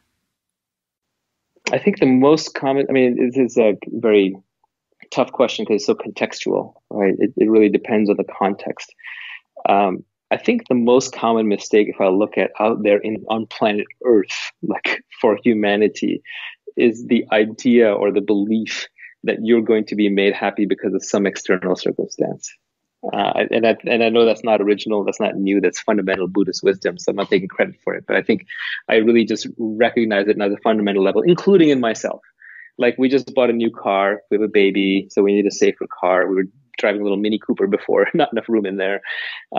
So we bought a new car, and now I'm waiting for the new car to arrive. And of course, every night I'm on the forums reading about the car. Why am I doing that? It's a silly object, it's a silly car. It's not going to change my life that much or at all. And I know that the instant the car arrives, I won't care about it anymore. Yeah. But what it is I'm addicted to the desiring. I'm addicted to the idea that this external thing is going to bring me some kind of happiness and joy, and that's just completely delusional. So I think just looking outside for anything, I think is the fundamental delusion. Which is not to say you shouldn't do things in the outside. You absolutely should. You're a living creature. You know there are things that you do. You locally reverse entropy. That's why you're here. You're meant to do something. You're not just meant to lie there in the sand and meditate all day long. So you should self-actualize and you should do what you're meant to do. But the idea that you're going to change something in the outside world, and that is going to bring you the peace and everlasting joy and the happiness that you deserve. That is a fundamental delusion that we all suffer from, including me. And so the mistake over and over and over is to say, oh, I'll be happy when I get that thing, whatever that is. That's the fundamental mistake that we all make, including me, 24/7, all day long. I definitely see myself in that answer. Because you're human. You're human. All of us do it. I want to end with a really unbounded big question, which is, what is the meaning and purpose of life? Yeah, it's a big question. So I'll give you because it's such a big question, I'll give you three answers. One is it's personal. You have to find your own meaning. Any piece of wisdom that anybody else gives you, whether it's Buddha or you or me, is going to sound like nonsense. So I think fundamentally you just have to find for yourself. So the important part is not the answer, it's the question. You just have to sit there and dig with the question, and it might take you years or decades. But when you find an answer you're happy with, that will be fundamental to your life. The second answer I would give is there is no meaning to life. There's no purpose to life. Osho says it's like riding on water or building houses in sand. The reality is you've been dead for the history of the universe, whether it's 10 billion years or more. You will be dead for the next 70 billion years or so until the heat death of the universe. And anything you do will fade. It'll disappear, just like the human race will disappear. The planet will disappear. Get to Mars, even that group will disappear. So no one's going to remember you past a certain number of generations, whether you're an artist or a poet or a conqueror or a pauper or nothing. So there's no meaning. So you have to create your own meaning, which is what it boils down to. You have to decide, is this a play that I'm going through that I'm just watching? Is there a self-actualization dance that I'm doing? Is there a specific thing that I just desire just for the heck of it? But these are all meanings you are making up. There's no fundamental, intrinsic, purposeful meaning to the universe. Because if there was, then you would just ask the next question. You say, well, why is that the meaning? Right? So it would just be, as Richard Feynman said, it would be turtles all the way down. The whys would just keep accumulating. There is no answer you can give to that question that wouldn't have another why.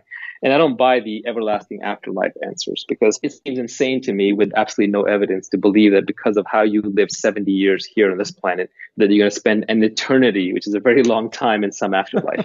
What kind of silly God judges you for eternity based on some small period of time here?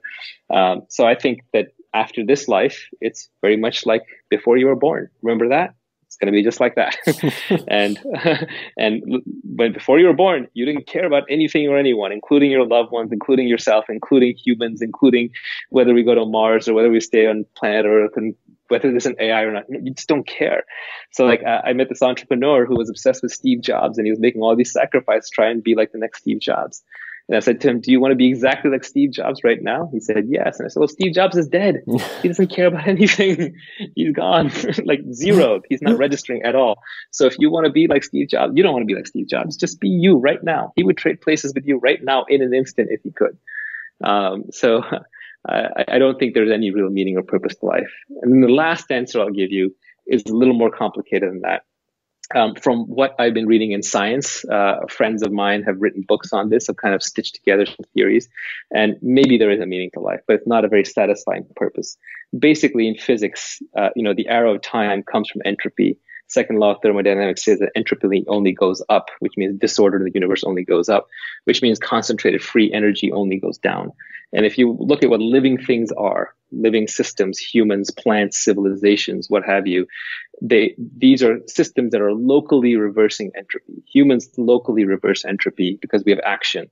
But in the process, we globally accelerate entropy until the heat death of the universe. So you could come up with some fanciful theory, which I like, that we're headed towards the heat death of the universe, where there's no concentrated energy, where everything is sort of at the same energy level, and therefore we're all one thing. We're essentially indistinguishable.